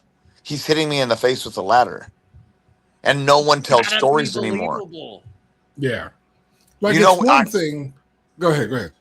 Well, I was going to say, I've had matches where it was like a tables match. I don't touch the table till the end of the match. Like, I'll set it up. We'll tease it. If I'm in a ladder match, I'll climb the ladder. I don't have to take 5,000 bumps off the ladder. I don't have to get hit in the face with everything. The business of the match is to win the match, which is to climb the ladder. Why are we not climbing the ladder? You know what I Yeah. mean? And I think that's missed in TV now. And they're getting better at it with the performance. Since the Performance Center, they've had guys come in there and try to make more realistic changes. And I think it has got a little bit better there. But indie, the reason why they call people indie-rific wrestlers is because there's not the storytelling of a match. They come in, they're taught, and every school in the country, I'll sound like Al Snow, so anyone who's heard him in this speech, you're just hearing it in a different voice, because I've heard it 1,000 times from him. There isn't a school in the world that don't have posted or teach the 7 steps to a match. It's the dumbest, and I didn't believe it when I was taught it. I didn't believe it the first time I was told. It took a conversation with Al and him breaking it down to its bare essence. If you are taught the 7 steps to a match and you have a show with 8 matches on it and everyone does a 7 steps of a match, aren't you having 8 matches that are exactly the same with different moves? Yeah. Are you telling me that if you're sitting in a crowd after match 3, you don't know what's going to happen in match 4? You may not know the finish. You may not know the moves. But you know the outcome. But you know how the match is beats. structured. Yeah. Now you get to TV and you only have 5 minutes. I dare anybody to try to put those 7 steps in a 5-minute match. It's not going to happen. And it's just like putting 8 ounces of water in a 5-ounce glass. 5-ounce glass, you're going to have a mess. And we do it all the time, and I'm guilty of it myself. I move too fast at times. I do shit to pop the crowd instead of do what makes sense in that instance. I get hollered at all the time. It doesn't matter that I train at the academy. He gets on me all the time, and even more on me because I'm doing it in front of my students, and he's like, "What the fuck? How are they supposed to listen to you?" You Yeah. should know better. You know what I mean? Yeah. And so, I mean, I don't think that there's differences, but there's always differences between mainstream and indie, but they're still behind following. You're still on the same path, or you're still going the same direction, and you can still see each other. Indie's just off the path a little bit. Yeah. Does that make sense? Oh yeah, because 100%. depending on how we interpret it, like some of the best wrestling of the week is, at least for here on Moon Eagles Wrestling, best wrestling of the week has been on OVW. It's been on JCW. It's been on Mistress. JCW is doing some crazy work. Oh. They got some crazy thing going with. For me, I love JCW because of their character development. What they're doing with these wild characters. I never thought I would be such a fan of Juggalo Championship Wrestling. Right. But I'm watching it, and there's a lot of people that I've seen from OVW on JCW. They're in JCW right now. J-Rod's doing back and forth. That's one of the places where J-Rod's been, ladies and gentlemen. If you've been watching OVW, she's been. If you don't see her Thursday at OVW, you can see her Thursday at JCW. She's actually at in Minnesota. We do the tryout. Tryouts. We knew. I didn't know how far I wanted to go with it. Oh, fingers crossed on that shit. Yeah, we talked Can't about wait. that last week. I was Yeah. excited when I saw that shit. And poor Larkin, because I'm a big fan of Larkin. I'm like, I want her to get her a rematch. I do. I know, but I'll hush. It's fine. Larkin has such a great character. Oh, I love She's it. gonna we're gonna pause. Larkin's character is amazing, and I can't wait to. I want to see that. Who did I say I wanted to see Larkin go against? Was it Ring Rat? Ring Rat. It's gonna be that'd be Paige ridiculous. Colette. Like specifically the JCW version of the Ring Rat versus Lovely Miss Larkin, because she calls herself the Ring Rat. We'll let you guys put that together on I that love character we Paige haven't. Colette, dude. I almost put my shirt on that says support local ring rats. Oh, We all Oh, it know would have been those awesome. shirts. We all know those shirts. But like just to watch these two most ridiculous characters, like one-on-one in a match, give me 8 minutes with this. well, yeah. The fucking week after Jay was my fucking wrestler, I made Lovely Miss Larkin my wrestler. So it was like back-to-back OVW wrestlers were my wrestlers often. for the week. It's oftentimes. And here's the thing I'll tell you guys, because you guys don't, we have meetings after all of our shows. And Al Snow has always ripped into us on the things that we're not doing right and the things that he wants to see us improve on. And he's it's not that he doesn't give kudos when kudos are due. He's just very specific on what he wants. So you don't always hear him when you think you're gonna. And in the meeting last week, he said, I'm getting sick of giving you guys the thumbs up. He said, we're doing such good shit right now. So good. It's been like 2 months that he's like, great job, give yourself a round of applause with nothing. And I mean, we can't. that's just a testament to that locker room. Oh, absolutely. No, it's a great that's a great problem to have. Yeah, it's the best. I've never been in a better locker room in 26 years. That's fucking awesome. That's a big statement. I mean, you saw, like, I'm not gonna lie, it took a little bit to not come to tears talking about Brendan Ball and Austin Riker, because just how good that was between the two of them. Like the work that's being done in Ohio Valley Wrestling right now it's bar none. It's quite possible. I'll say arguably, and again, not just because you're here. I mean, we've talked about it enough on the show that we have a backup. We can validate ourselves. Some of the best wrestling of the week is taking place at 4400 Somerville. I mean, even without sounding like that guy. I mean, more than half the time, I'm watching indie wrestling and I'm watching OVW before I'm watching the big two. And it's not because I'm not invested in either product. It's just fucking, you guys are delivering a better product right now. There's no question. From storyline, it's just what it is. Storylines to your guys' in-ring talent that is on roster. Every bit of it is captivating. It's I want to tune in on Tuesday and Thursday. Yeah. I want to go to the live show. And I'm telling other motherfuckers that this is not to sleep on it, because it's just as entertaining, if not more so, because it's right there. I had two pretty big name people who I'll say in a minute. I've got the two best compliments I've ever gotten in professional wrestling on a Saturday and then the following Thursday. I was wrestling for GLCW out in Wisconsin. Dave Hero, Cal Hero's dad, has a promotion out there, and Johnny Bravo was there. Talent relations for TNA. I had a match. He seen me in the locker room, was really liked the look and the gimmick. Watched my match. I'll pause on the comment. I go Thursday. Road Dogg happened to be there. I have my match. He comes back, and both of them gave me said the same thing to me. It was a compliment, but it wasn't. I don't think it was meant specifically as a compliment. They were like, it was more of a shock. Both of them said, "You do not move in that ring like you're 55 years old. I don't know what you're doing, but you're out there with 20 and 30-year-olds and you're keeping up. So whatever you're doing, keep doing it.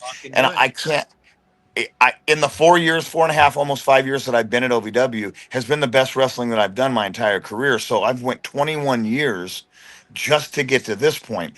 I'm not stupid. Wrestlers have a bump card. Yeah. There's gonna be a time that my body says, hey man, calm the fuck down.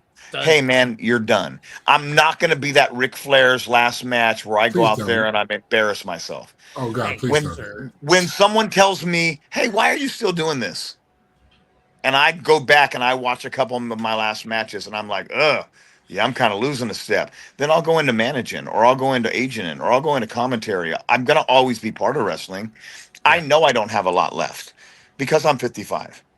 But as long as I'm having fun, I haven't had any serious injuries, my body's keeping up. I haven't really had a chance to do a really cool run with my son, especially at OVW.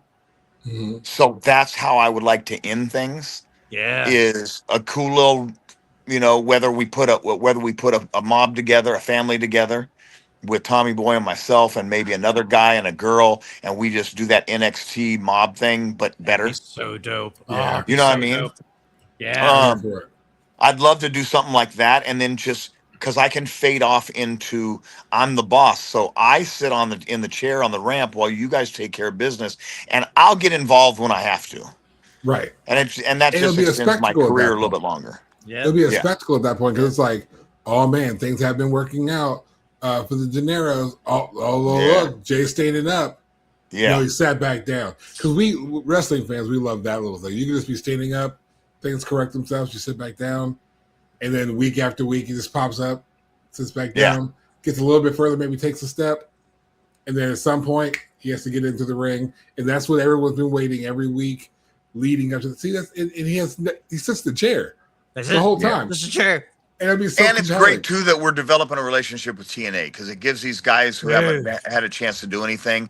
TNA is going to be watching. If they want someone, they see something they like that they think looks good on their show, whether it be pay-per-view or whatever, they can contact us. Their guys can come to us. It's a good partnership to have, especially for the young guys like Cal Hero, my son, such great opportunity. JJ Lawson, who has improved a shit ton in a year. Yeah, Spicy Boy's been doing some crazy work. Yeah, he wouldn't listen for shit last year. I couldn't critique him for nothing. Listen, that TNA deal Lawson, is fucking sick because it's new opportunities. Yeah, and it's that fresh open door. It's so good. We're here for it. Absolutely. I did want to ask some questions about the academy because you are a trainer, and some of the best things about OVW is that you're training. People are coming to you to train, right? Mm-hmm. You want to be a wrestler, you go to OVW. In fact, OVW has always been, as far as I've been concerned, as far as like, and maybe because I live here, but OVW's been that place. It is. It's always been that place. It is. The developmental. The legacy that OVW has had on the mainstream product or whatever. The names that have come out of Ohio Valley Wrestling are literally legendary. Yeah, they are literally legends. They not quite yet have been in the Hall of Fame, I don't think, but they're going. I mean, these are first ballot Hall of Famers that have walked through those same ropes that you walked through. And we're talking, the names we always hear. The Brock Lesnar has walked through those ropes. Shelton Benjamin has walked through those ropes. Randy Orton has walked through those ropes. The Miz, who I recently defended, is probably one of the greatest professional wrestlers in the world right now. It was a whole panel I had to defend. It was a couple weeks ago. It was. And I successfully defended that. Thank you. And he's walked through those ropes. And the work that has been done. CM Punk's, Mr. Kennedy, like the list goes, even the ones that we don't acknowledge, and not purposely, but we always go Cena, Lesnar, Batista. But you have the CM Punks, Mr. Kennedy, ODB came through here. ODB, future Hall of Famer this year, gets inducted into the Hall of Fame. Fucking right. She gets inducted into the TNA Hall of Fame this year. Yep. And it's just like Rockstar Spud came through here. Gangrel was here for a little bit. Gangrel, yeah. Like it's just people that I didn't even realize. And that was the reason I went before we get to the Academy one real quick. The reason I went to OVW is I had a conversation with Dave Hero, and I was doing the Players Club thing. He wasn't a fan of it because it was real corny. It was very ha-ha wrestling. You know what I mean? Right, yeah. Yeah. And I had a conversation with another guy. He said, "You're never going to be the face of the company. You're always going to get a pop. You're always going to have a good match. You might have a mid-card title, but you're not the heavyweight champ. Like that character is not, that's not what that character's for." And it was like, well, I don't like that. You know what I mean? And Dave asked me, he said, "Why are you still doing this? I feel like you're just coasting. I know you love wrestling, but," and I'm like, "Well, okay, I don't feel like I'm coasting, but how do I change that?" And he goes, "Take a trip to Kentucky and see if you can do anything at OVW." I never dreamed of having a title there. I just wanted to wrestle there because the nostalgia of the arena and the people who walked through that door before me, and it was just cool to go and learn under Al Snow and all of that stuff. Yeah. And now I'm in this. I'm in the same conversation as John Cena, Batista, Yes, you are. and CM Yeah. Punk as the OVW Heavyweight Champion. Yeah. And there's been so many great champions that I don't think get enough. Some of my favorites over time, Damager. Yeah, oh God. Doug Basham. There's a point in time when you heard those two names together, Damager and Doug Basham, the Machine, right? Yep, Revolution. Like these were indie names, like top level indie names. Yeah. When you didn't really know what indie wrestling was. There's like those names. No social media. Right. When you just knew of some names from here and there, Damager was one of them. Yeah. I remember watching SmackDown when the Bashams made it to TV. And I was just like, is that Damager? Son of a bitch, that's Damager. All right, we're in business now. Let's go. And there's so many. It's good. Jamin Olivencia, great OVW champion. Yeah, awesome dude. And like there's so many. So like if there is anyone randomly watching this show who decides that they want to be involved in professional wrestling, Ohio Valley Wrestling is the spot to go to. It always has been since like 93. So I have a question. This is the question I was alluding to earlier before we get into the other stuff. So if you go to OVWacademy.com, I think it's the website, you see that there are two options when you go to sign up. There is the Just Wrestling, which is about $3,000, fair price. Don't anybody look at me sideways. It's a fair price. For what you get out of it, very fair. Mind you, did you hear the names we just said? To invest, keep this in mind. You're investing in yourself. All right. Self-help part. You're investing in yourself. All right. Are you telling me right now that you don't think you're worth $3,000? Yeah. Is that what you're telling me right now? You might need to have a conversation with yourself and your pockets. I got nothing to do with that. That's your business. And your wallet. But for $6,000, there's so much more that you guys teach. And if I wrote down, let's see, there's the history and etiquette, there's sports performance and nutrition, basic English and writing for wrestling, TV show writing, production and digital media, financial management, which I think everybody in every industry should probably take a course in. Especially professional wrestling. Especially. There's been some horror stories I've heard.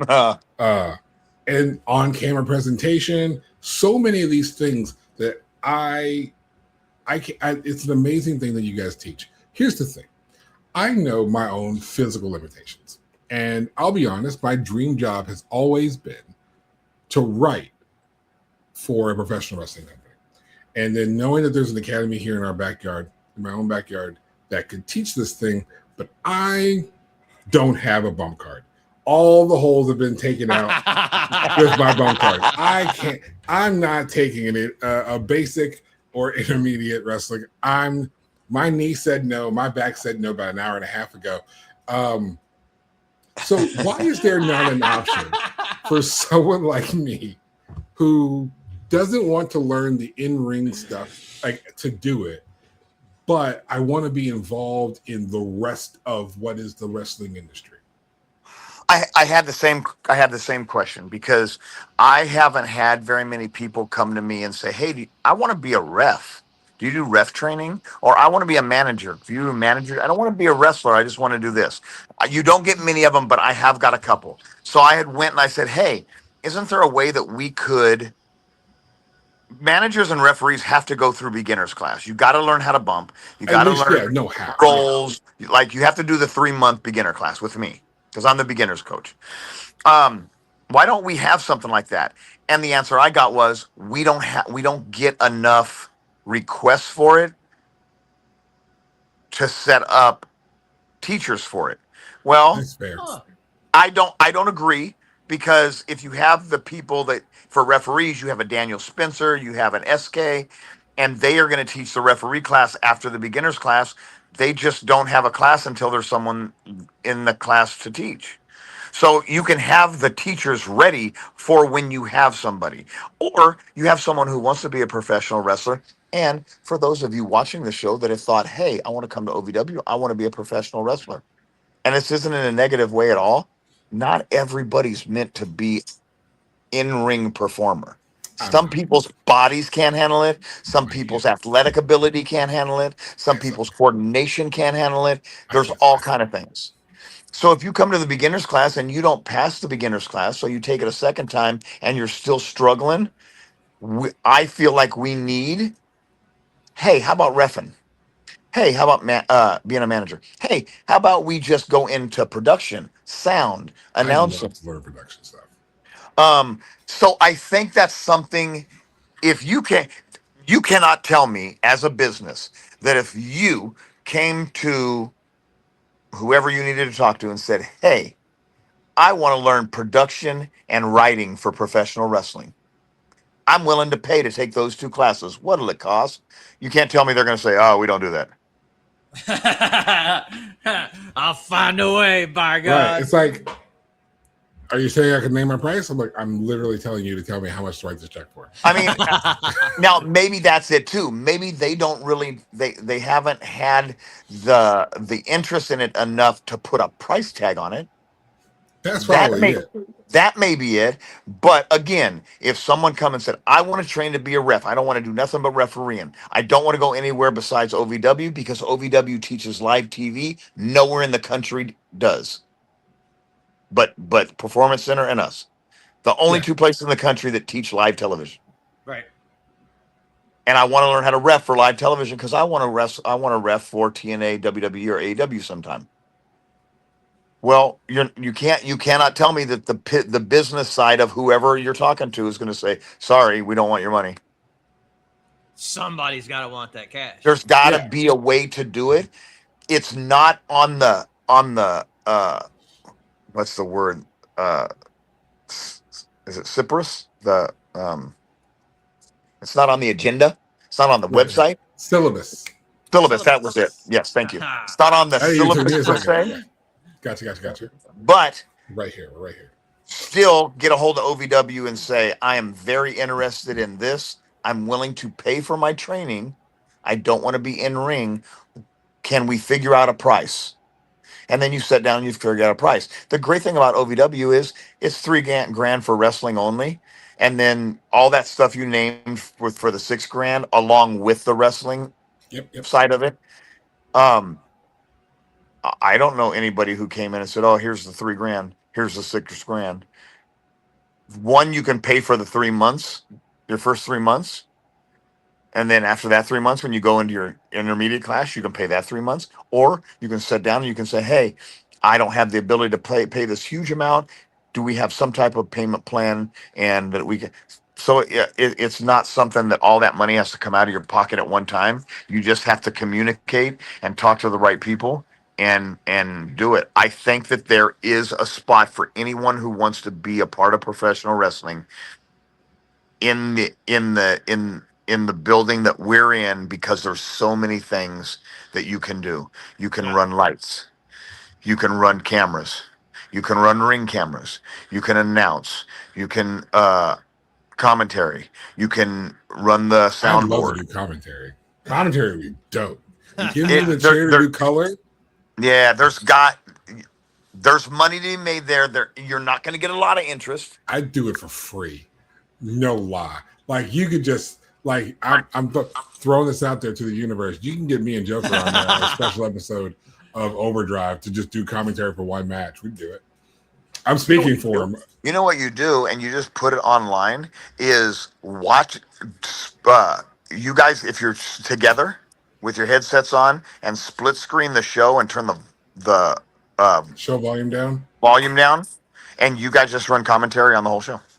Holy fuck, that would be so much fun. We might have to pull that off. And then We throw might it on figure your that out. socials and see what comes out of it. You might get you get a lot of critique, some wanted, some unwanted, but you know what I mean? Oh, they will fucking eat us alive. They probably will, and I'm here for all bit of it, every bit of it, until I have to call a therapist. But like until then, but that's fine. That's just my excuse to call Larkin. So that's my answer to that question. So I'll say this to everybody else: like, if there is something out there, because here's the thing: like, maybe the option hasn't been presented to us to know that it's there. So maybe that's what needs to happen. If you're a big wrestling fan, but you realize that you can't take bumps, maybe you need to just reach out, like Jay DeNiro said. Reach out to OVW, send an email, and just be like, "Yo, this is what I'm thinking. What needs? If this is my destination, how do I get there from where I am?" Yep. How's the ride? And anyone listening to this that is thinking about a wrestling school, there's a lot of good wrestling schools out there. But like I said before, remember this: most people who come to a school for professional wrestling, their goal is to be one of the big three. I'll say big two because us and TNA, OVW and TNA are pretty much on the same playing field. What did I say? What did I say last week? Yeah, The big says all two, the time. that's the goal, the big two. Yeah. Nowhere in the United States teaches live television. And if you know live television and you get a tryout at WWE and they watch you and they go, wow, he really knows how to work the camera. He knows how to work TV. That's something we don't have to teach you because 90% of the people that come to them don't understand TV. And doing stuff live is tricky. This show is typically live. And don't get me wrong, I'm not putting ourselves on the same level as the production of OVW. No, because we're a couple of idiots. Right. But we do go live for 2 hours every single week. And we have to be on par. We have to have our notes ready. We have to know what we're talking about. We have to have these random things set up and ready, like the one I didn't turn back on. Like we have to have these things going. We have to figure it all out. You know what? Yeah. I would remember to turn that back on if I had studied production at a wrestling school. So. But you said that you teach the beginners course at Ohio Valley Wrestling Academy. What is some of the things that when you see people walk in the door and they say, I want to become a professional wrestler, what's that litmus test that you give the guy before he takes his first bump? Before he takes his first bump?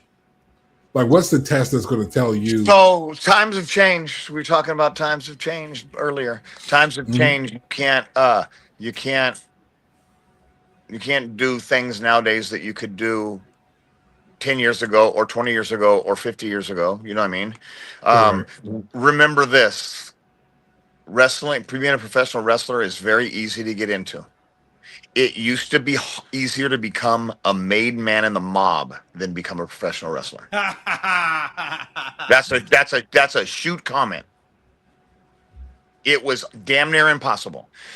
And when you did get in the ring with those guys, they wanted to know if you had what it took. So you got the shit kicked out of you over and over and over and over and over and over until they did their best to make you quit. Because if you're going to quit, then we don't want you here anyway. Now, even when they did it, it was still a little bit of that with me. When I started in 99, they taught me, the first day they taught me how to bump, how to get up correctly, walk, bump again. Then he had me stand in place and he would just walk circles around me. And every time he touched me, barely touched me, not hit, but just barely touch anywhere, my leg, my back, my ass, my head, I had to bump immediately on feeling that on that touch. Once I had that, he goes, here we go.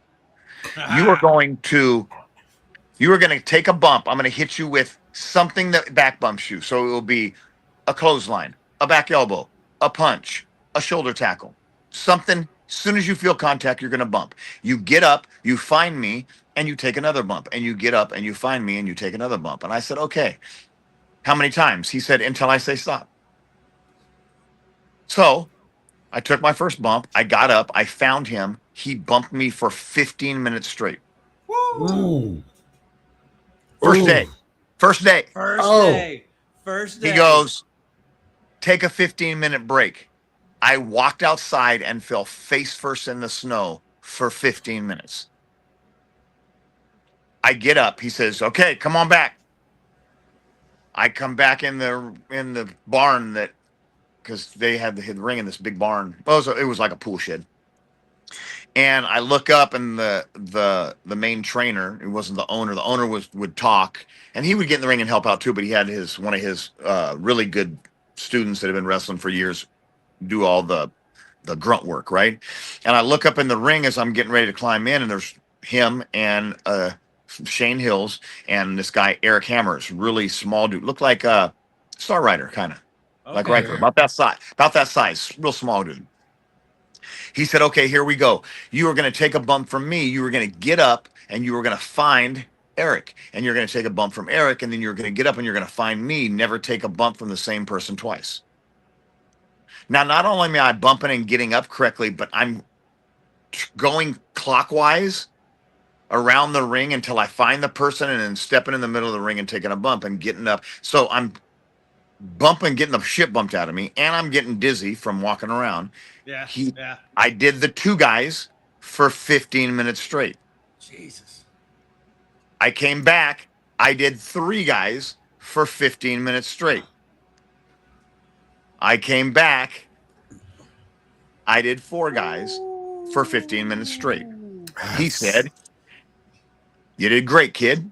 We'll see you on Sunday. See you next week. That was Tuesday. We had class twice a week. I found out later from Shane, because me and him are really good friends. I walked out and got in the car, and Mike Mercury was the owner, and he looked at Shane. He says, what do you think about it? He said, he'll never come back again. He said he picked up everything fast, but he said, we beat the shit out of him. He ain't coming back. I came back on Sunday. Now, you think that day one was bad? They did that twice a week for 2 months. Literally the last day, it was a Sunday. I remember getting up, and I was like, getting ready to go to class, and I was just sitting on the bed, and Tommy Boy's mom looked at me and she goes, what's wrong? And I said, I'm just getting the shit kicked out of me. If I'm paying all this money just to get beat up, and they're not going to teach me nothing, I'm not wanting to quit something, but I'm not learning nothing. I'm going to go, but I'm not taking much more of this. Today might be my last day. And I get in the car and I go to class, and we did our cardio and we did our rolls, and he says, grab some water. I grab some water, and I'm outside the ring, and he goes, you ready? And I kind of dipped my head down, and I said, yep. And I slid in, and as I'm sliding in, I swear to God, I said, this is the last time I'm doing this. And I stood up, and he walked up to me, and he goes, we're going to teach you how to wrestle today. You can't do that now. No, hell no. It's bullying, and it's a business. You wouldn't have anybody stick around. So the problem I see with wrestling schools, not OVW, but a lot of wrestling schools, is it's so easy to go to a school, and they want the money that you're paying them, that they don't put any, for lack of a better word, pain in the training. So you're not teaching them to stick it out no matter what. Yeah. Now with OVW, it's a little bit different. I'm going to put you through the ringer. You know what I mean? Yeah. But what I notice is when people come in, you get all kind of people come in. You get guys. I have right now. I have. Let me count how many I have. 1, 2, 3. I have four students, new students. One who needed to stay back with me. Out of the four, I have one that looks like Karrion Kross, Okay. like jacked out of his mind, but about that Yeah. build, Yeah. almost my height, but makes me look like a dad bod. And I'm pretty good shape, and he makes me look fucking little. Got another dude who traveled the outside of the country playing basketball, very athletic dude. Another dude, little bigger. I'll say not overweight, like not a fat ass, but he'll trim down in my class. Yeah, But yeah. real high in high school amateur wrestling. Okay. And then I have Ari, it's a female, and she's a nurse. Hey, Now- don't can't sneeze on a nurse, man. I have 3 athletes and a nurse, but she's That's in there awesome. doing everything with those guys. And this is a really good class I have. I've had classes where I have a bunch of guys who are super overweight. They can't do rolls. I can't get them to bump. And then it's just like either they will themselves to do it, and I'll help you. I'm not a complete dickhead, but I mean, I'm going to push you. And when I see that Naturally, you do yeah. something right, you don't get to make a mistake after that. I've Right, seen you do it right. right. You can't have a bad day in wrestling. Bad day in wrestling might send you to the hospital. Yeah. You got to have If your you're head on lucky. straight. You can't overthink stuff. You got to know what you're supposed to do and how you're supposed to do it and how to be safe. I haven't had I've only had one person not pass my class. And he's a great kid. He has a lot of heart, and those are the ones that usually have the most heart. Mhm. He just isn't very athletic, and he isn't very coordinated. He does chain wrestling and his takedowns really well. He just has really bad footwork, and so we're just working with him longer. And if he's in my class a second time and don't pass, we'll start talking about, hey, is there anything outside of in-ring stuff that you're interested in doing? Because if you love this business, you'll just be part of this business. And that's not a conversation I have. That's a conversation that Al has.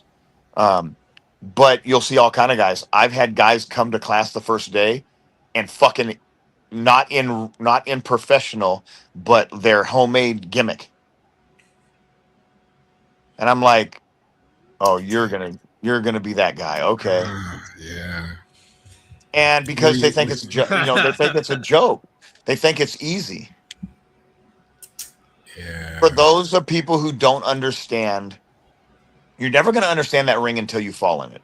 But for those that don't understand the hitting the mat, standing on my feet, not running, not jumping, standing on my feet, falling flat on my back, My feet back. off the air, is equivalent to a 20-mile-an-hour head-on collision. Yeah. Yeah. Yeah. That's what happens to your body when you hit the mat. Every inch that you are higher off that mat, they say add three miles an hour to the speed. Fucking gravity's a son bitch. Ain't it though? And that's one of the things, like, I know that I can't take more than like 4 lifetime bumps. You'd be surprised what your body can. Let me give you this example before you say what you're going to say. My 16-year-old daughter Mm-hmm. took her first bumps today. Hey. I was letting her do them on the pad. I was watching her technique.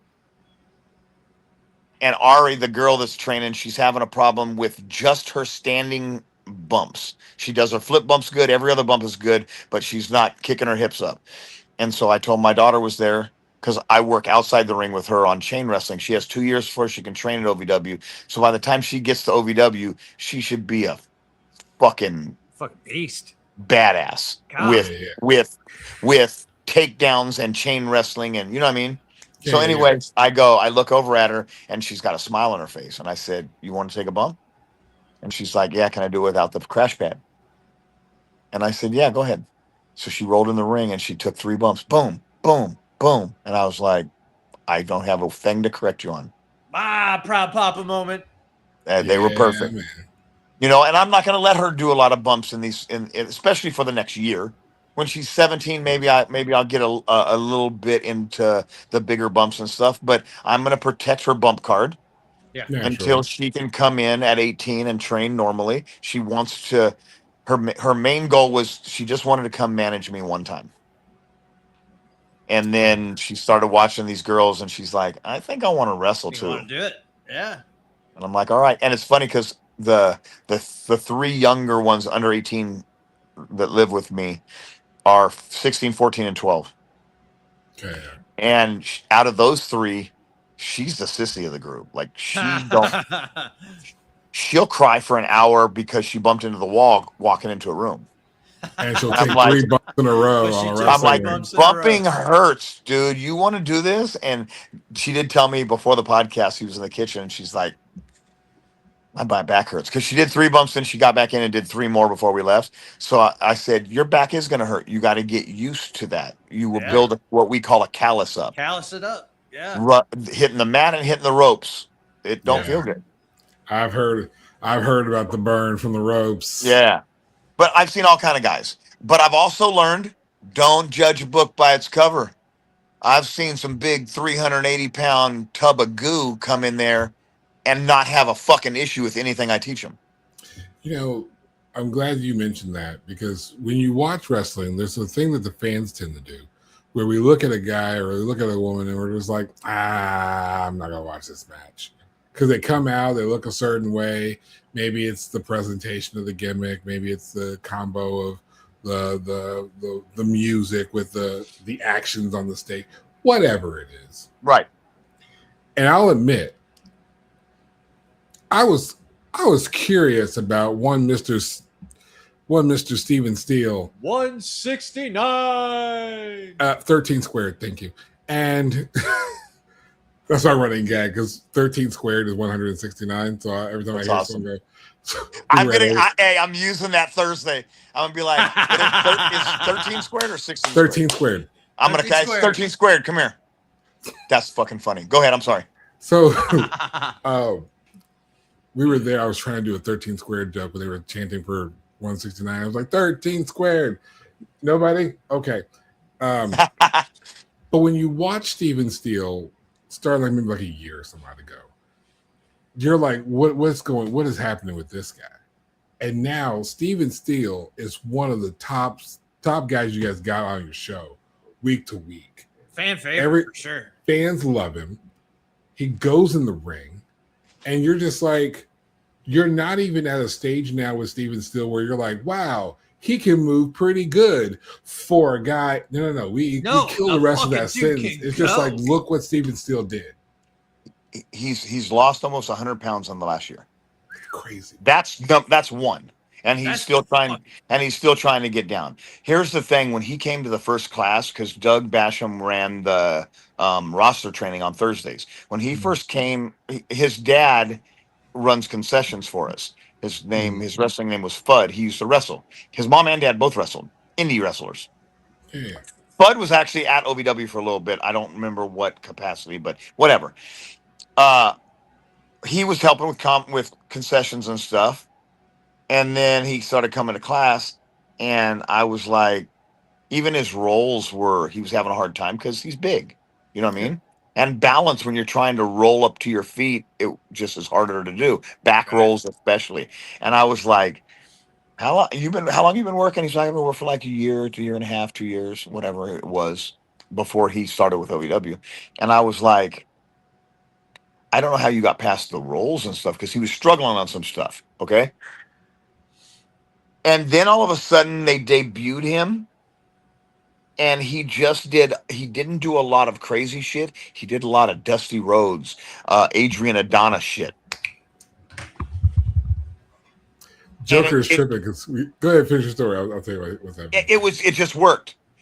I will tell you right now, I challenge anybody in our locker room, try to blow Steven Steele up. He don't get tired in that fucking ring.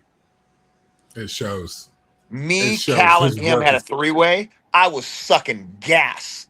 And I look at Steven, and he's like, come on, baby doll. And I'm like, oh, you dirty fat fuck, I'm gonna slap the shit out of you. And I fuck with him all the time, you know what I mean? But Steven Steele, I don't give a fuck what his body looks like. Top guy one of the top guys in the locker room, one of the top Instant. guys performers out there, can cut a hell of a fucking promo. I don't give a Yeah, he fuck if he can. has a speech impediment or not. No one cares. No one Doesn't cares. fucking matter. It doesn't fucking matter. He's badass. Now, don't get me wrong. When we have guys that are thick or chunky or fat in class, Al Snow tells them when they test out after 3 months, they have a 5-minute match. Al watches what they're supposed to know from me. If they passed, he go on to intermediate, and he tells every one of them, don't just get a friend named Jim. Go to a fucking gym. Develop your body. You need to look like a superstar or no one is going to use you. And it's true most of the time. How many Kevin Owens are there? Not many. Kevin. WWE didn't want to deal with Kevin Owens because he was a tubby. Yeah. Piper Niven. No one wanted to give her a chance because she was a big girl. Love Piper. She's so good. I loved her when she If was Nia Viper. Jax wasn't a Samoan, no one would have given her a chance. Nia's one of the best. I love Nia. See, a lot of people give Nia a lot of shit because we always do because it's funny. People have got hurt. Because of the botch. Or because people have got hurt in the ring with her. Let me explain something to you. If you put your boy Obafemi in the ring with Rockstar Spud every Thursday for the next year, Rockstar's going to get hurt. Yeah, at least something's going to happen. Nia is so much bigger than all those tiny fucking Barbie dolls. You can't be mad at her for hurting anybody. I have never seen I won't say never. I have seen very few people who got injured in the ring with Nia where you look and go, Nia fucked up right there. Yeah, I haven't seen, because normally you can see it happening, but I haven't seen it. Give me one. Nia's so big, you may bounce off her and it cause you to bump wrong. Yeah, that might happen. Give me 1 sec. Okay, listen. I wish we had like a good pause screen because I don't. Like I will be right back. But this conversation has been so good, and I drank all of this. I had to go back. So breaking the show, it's just going to look really weird to you. It's fine. But one of the points that you just made before we came back on was Obafemi in the Rush division. You go ahead and make that point again if you don't mind. Oh, what I said is, Joker had said, it's always the big guy or the big girl who gets the bullshit into the stick. And I said, I disagree a little bit because with the women, Nia is considerably, and I'll say it again, considerably bigger than everybody but Raquel. Yeah. And Lash. Yes. But with the men, there are guys close to Oba's size. Trick. Now, and that's why I said Royce. if you put Obafemi in the OVW Rush division or the WWE Cruiserweight division, he's going to hurt everyone he wrestles too. But it's not him hurting them. It's the size difference. I have literally ran into guys that were my size, maybe even bigger than me, and it caused me to bump different because they're more solid than the people I'm used to running into. Yeah. And I've taken bad bumps where it was like, why the fuck did I land on my shoulder? And then I watch it back and I'm like, I hit a brick wall. I didn't run through the fucking football tape banner. I hit a brick wall. Right. And I think that's the important part for wrestling fans to understand, because there's a lot of criticism that goes to the wrestlers from the wrestling fans that, again, like you said earlier, they've never taken a bump. I've never taken a bump. I understand that should hurt. And I understand, like, all right, things ain't perfect. You're not going to always be able to choreograph. Like, where did you grow up? South End, Louisville. Okay. Have you ever slipped on the ice? Oh, yeah. That's a bump. Yeah. So you've bumped. You know what it feels like. Now go out there and do that for fun 13 times in 5 minutes. No, sir. Well, not. It's literally, if to be a professional wrestler, there has to be something in your head that's fucked up. You gotta be not quite right, son. And I'm not. And a lot of people are like, "Oh, like you're a masochist. You like pain." No, I hate pain. I hate pain. But there's something in my head that says, it's worth it to go out there and entertain these people and get the fucking shit kicked out of me. I don't enjoy the bumps. I don't enjoy now at 55. It's not like I wrestle Thursday, Friday, I'm sore, and now I'm good. It's Thursday I wrestle, and when I wrestle someone like a Dustin Jackson or a Tony Evans or a Big Zoe, and I'm taking bumps, a lot of bumps, I'm sore Friday, Saturday, Sunday, Monday, Tuesday. Okay, Wednesday I feel okay. Oh, got to do it again tomorrow. Yay! And then you get like future hurt. It's like when you get like future tired, when you're tired because you know what you got to do later. You're like future hurt. It's like, ooh, that's going to hurt that match next week. So oh, my shoulder already hurts. It's just like. And that's me only once a week. Imagine if I was WWE 4 times a week. Yeah. Nah. But I wouldn't trade it for the world. What's something you don't think that wrestling fans truly understand about wrestlers as they're training, as they're learning, as far as coming up the ranks, going through the paces? What's something that wrestling fans just don't seem to get? I think there's a lot of things that fans don't. There's a lot. We could go another 2 hours probably on that subject. I'm being serious. Like I know you want like give me a couple or a couple, one specific. We don't do short shows. What you got to say? So here's my thing. I have a lot of students, and you hear it from students when they first come in because they don't know. I don't make shit. I don't make a lot of money. I don't have insurance. I don't get insurance from OVW. I go out every Thursday or every time I do an indie show. And if I don't sell any gimmicks, I make enough to take care of my gas, to take care of my food, and to have a little bit of money in my pocket. This isn't I'm gonna be an indie wrestler, I'm gonna be a professional wrestler, and I'm gonna make millions of dollars. You have to lose. It's like gambling. You have to lose a shitload of money before you start breaking even. Yeah. And I've been doing this 26 years. I've just started breaking even and maybe breaking a little profit. Now, don't get me wrong. You have a good gimmick to sell. Didn't cost you much. You got a good price tag on it. I had a great gimmick. My guy I found out that the guy who made my mob rings passed. Oh, but I'm so sorry. I had pinky rings. Yeah, I saw that. $50. I made $500 in 2 hours. From 8 to noon, I had all 10 sold at work. I hadn't even got to wrestling yet. Now that's a cool gimmick. That's you know what I mean? badass. And I made a decent profit on that. My t-shirts, when I had my t-shirt machine, it cost me $8 to make a t-shirt. I sold them for $25. That's a good profit. That's a good price for a t-shirt. We talked about that actually. If you have a good gimmick, if you have a good gimmick, and you can sell gimmicks, the Sin City Outlaws, your boy that was in the match of the week for you, Mad Dog Martin, bought some rubber ducks and cowboy hats, and he sold out at GLCW in Wisconsin, and they were heels, but every kid wanted a fucking cowboy duck. Like, you find a good gimmick, you can make money.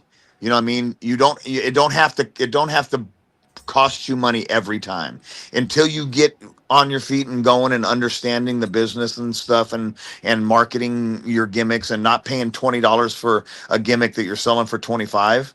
You're not going to make any money. You know what I mean? Yeah.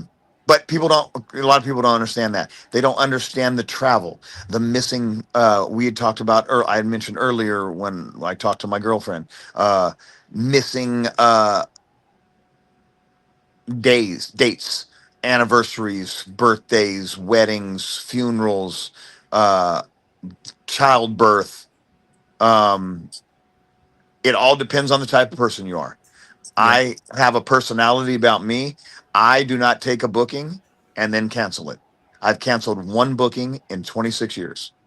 If I have a booking on Saturday and my girl's going into labor on Saturday morning, hey, you better have her before I have to be at the arena. Otherwise, I'll see you at the end of the night. I mean, you can't do anything. Like, you just gonna be sitting there. What are you gonna do? I've sat in on 3 of my 4 kids being born, and I was literally just there. I get it. I was just there. I mean, I have 11. I've been there for all of them. They've never fell on a date. They act like the moms act like I was joking, and because I've always said, especially because I have some August and December and November babies. Hey, if there's a wrestling show or a cowboy game on, I'm not there. Or I'll sit in the room, put the cowboy game on, and I'll sit and watch the game and hold your hand and say, push, go, Emmett. I laughed. My dad was a big Cowboys fan, so yeah. But I mean there's a lot of things that you don't understand. You don't understand the fans don't understand the shit we put our bodies through. They don't understand what that ring is made out of, so they don't think that the bumps hurt as bad as it does. Al Snow tells he has very few rules, but one of his rules is one of his dislikes. It's not a rule that you can't do. He just will bitch at you about it. He says, quit taking bumps on the apron. And everyone's like, why? So everyone's seen me take a bump. He said, okay, none of these people have been in a wrestling ring. They don't understand that the apron is a harder bump than the center of the ring. It's the hardest part of the ring. It doesn't move. We know that don't move. The random fan don't realize that a uranagi on the apron hurts way worse than a power bomb in the middle. So quit doing dumb shit like that. They don't understand that. They don't understand that there is a steel turnbuckle with they call hog rings that the rope goes through behind that pad. When I run and hit that turnbuckle, that ring is stabbing me in the spine. I think fans assume that because everything is told to us through commentary, the apron is the hardest part of the ring. Oh, it's a steel ring underneath that pad. Like, we hear these things on commentary, but I think that most wrestling fans assume that, okay, it's gimmicked though. That's not going to really hurt. And I think that's you know how many people have asked me, "Hey, where do you get your where does the WWE and where do you guys professional wrestlers get your steel chairs made?" I say, you know what my answer is? My answer? Walmart. I go to Walmart and buy my steel chair. Yeah, it's a chair. What do you mean? That's a regular steel chair? Yeah. Now, don't get me wrong. I'm breaking a little fourth wall kayfabe here, but that's all right. It's all good. There's a way to gimmick the chair. If you flip the chair with the part that your butt sits on up and lay it on the ground and stomp a dent in it and then turn it back over and pop that dent out, when it hits the person, it goes ping,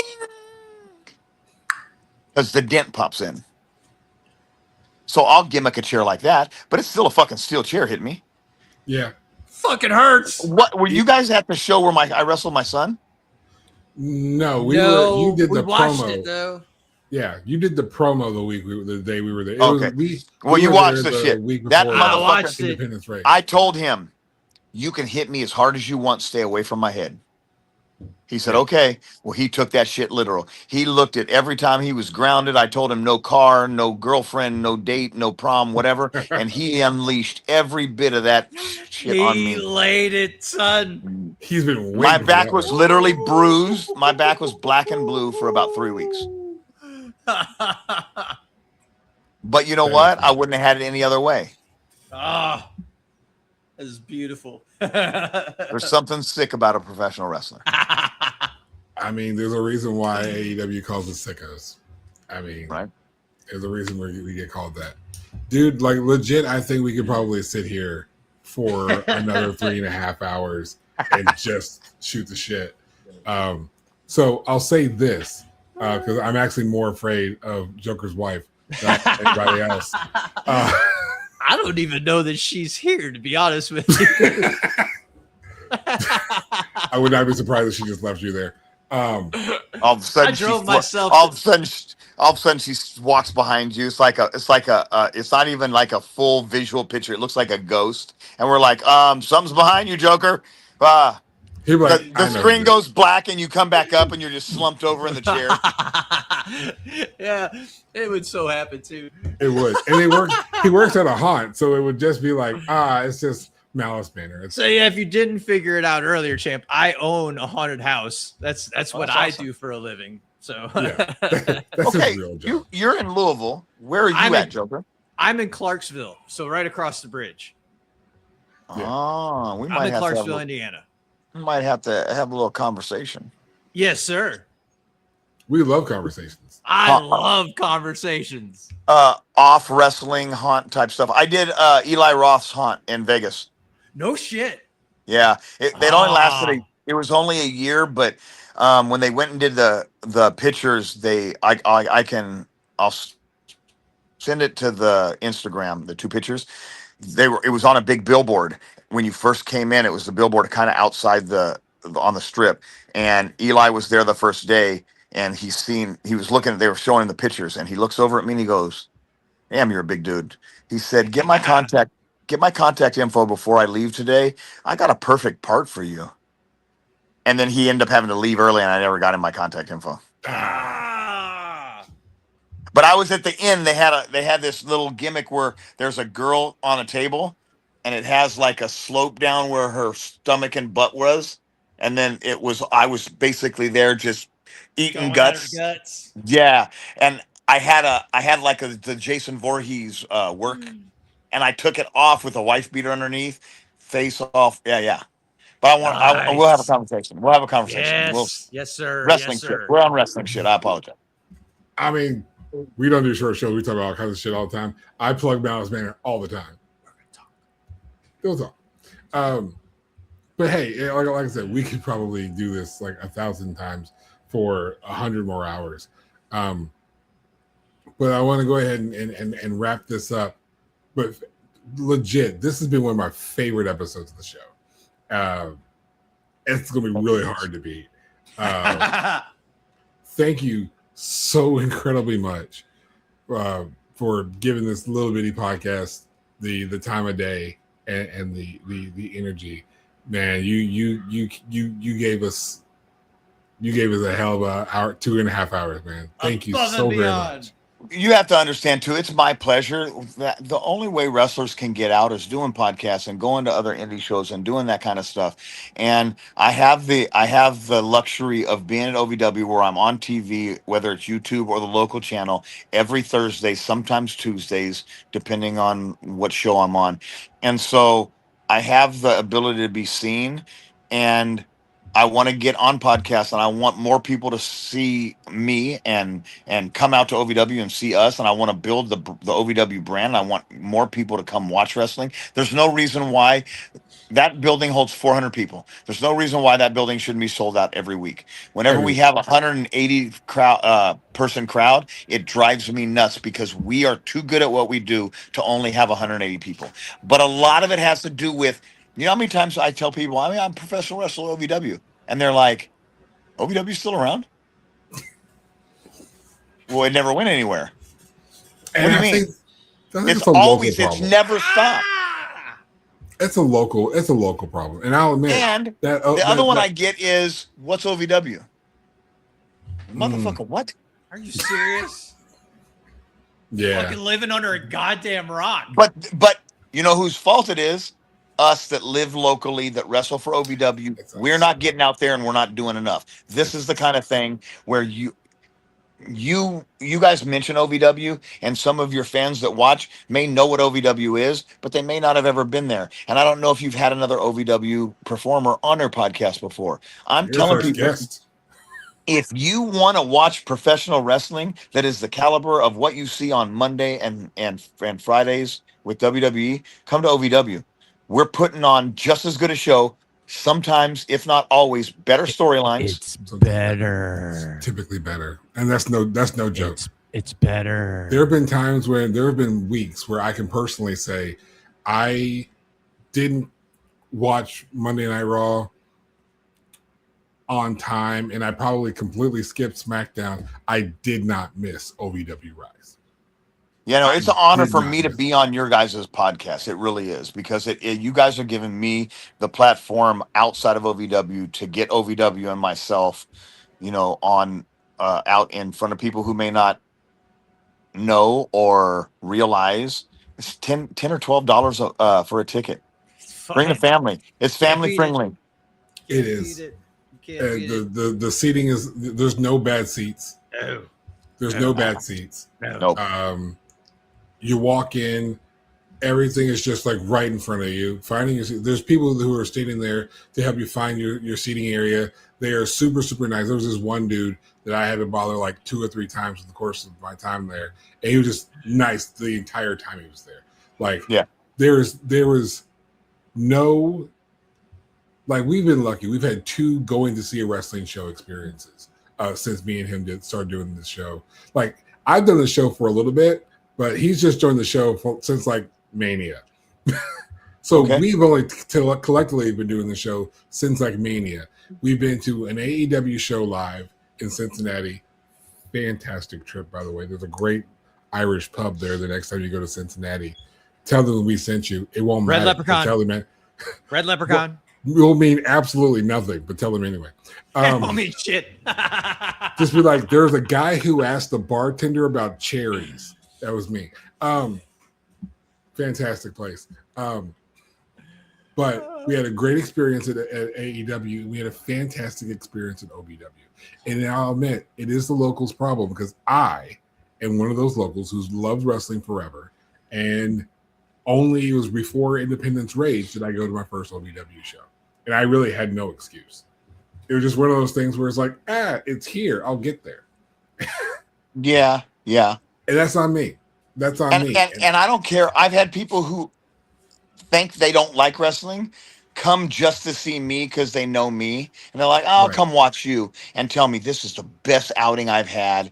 I did it in Vegas. Me and my buddy Tyshawn worked at a nightclub as security. And we were trying to get the cocktail servers and the bussers and the big group of like 30 people to come to one of our shows.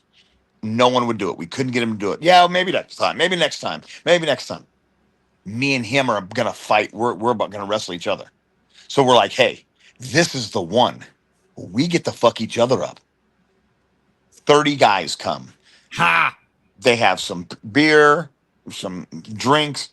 They watch the show. Me and him were the match before intermission. We come out afterwards.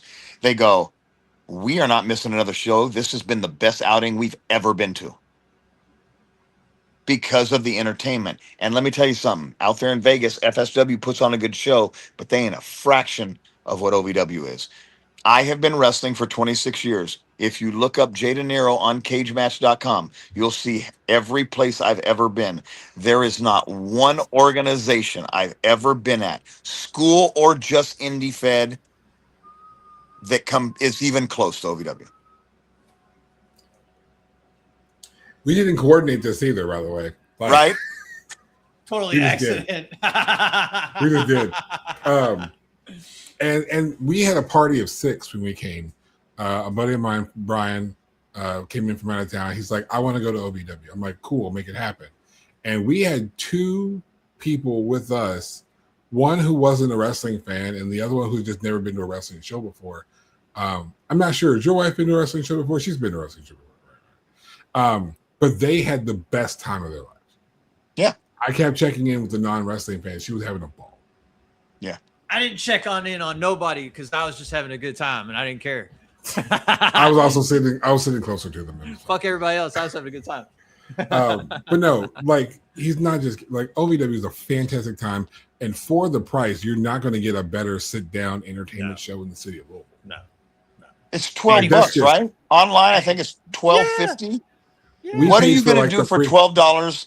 You can't even go to a movie for $12. What are you going to do for $12 for 3 hours and have a blast the entire time. Blast.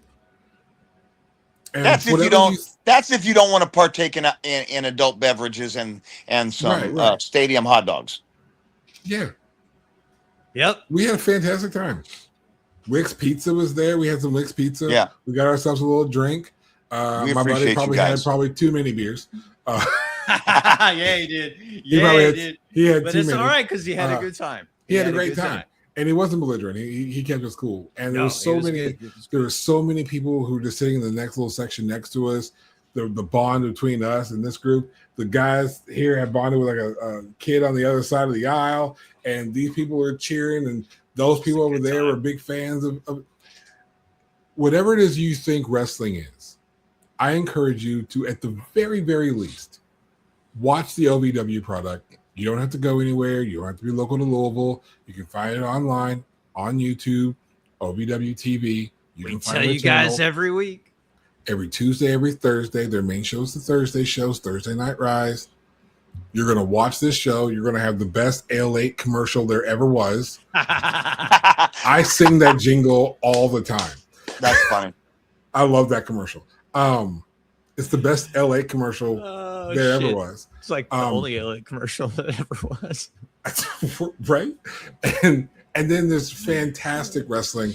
You're going to have the wonderful, like the matches you expect to see. And then you're going to see these characters that you don't quite understand. You can go to the bathroom during the Brandon Davis show VW. just hating on the heel. Just hating on the heel. And then when Dusty Jackson booed him. Yeah, when Dusty Jackson shows up, you can just boo him. Not my champ. He's not our champ.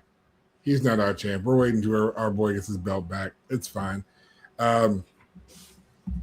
Just go. And just go. Just go. Take it from me. Just go. And if you're local to Louisville or going to be in the Louisville area, I even say don't watch it on YouTube. Come to a show. When you come to a show, it's so much more entertaining. I enjoy the live shows, even if I'm watching it. If I'm watching it from the back on the screen, I enjoy the live show better than I do watching it at home. Yeah. The only thing at home that I like is I'll watch backstage. I can't hear on my phone, so I'll watch my match back. The only thing I do at home, the only reason I watch it is home, I don't even watch it for the match. I watch it to hear what commentary is saying. Nice. And that's because I want to see am I doing the right things to make them react the way I want them to. Right.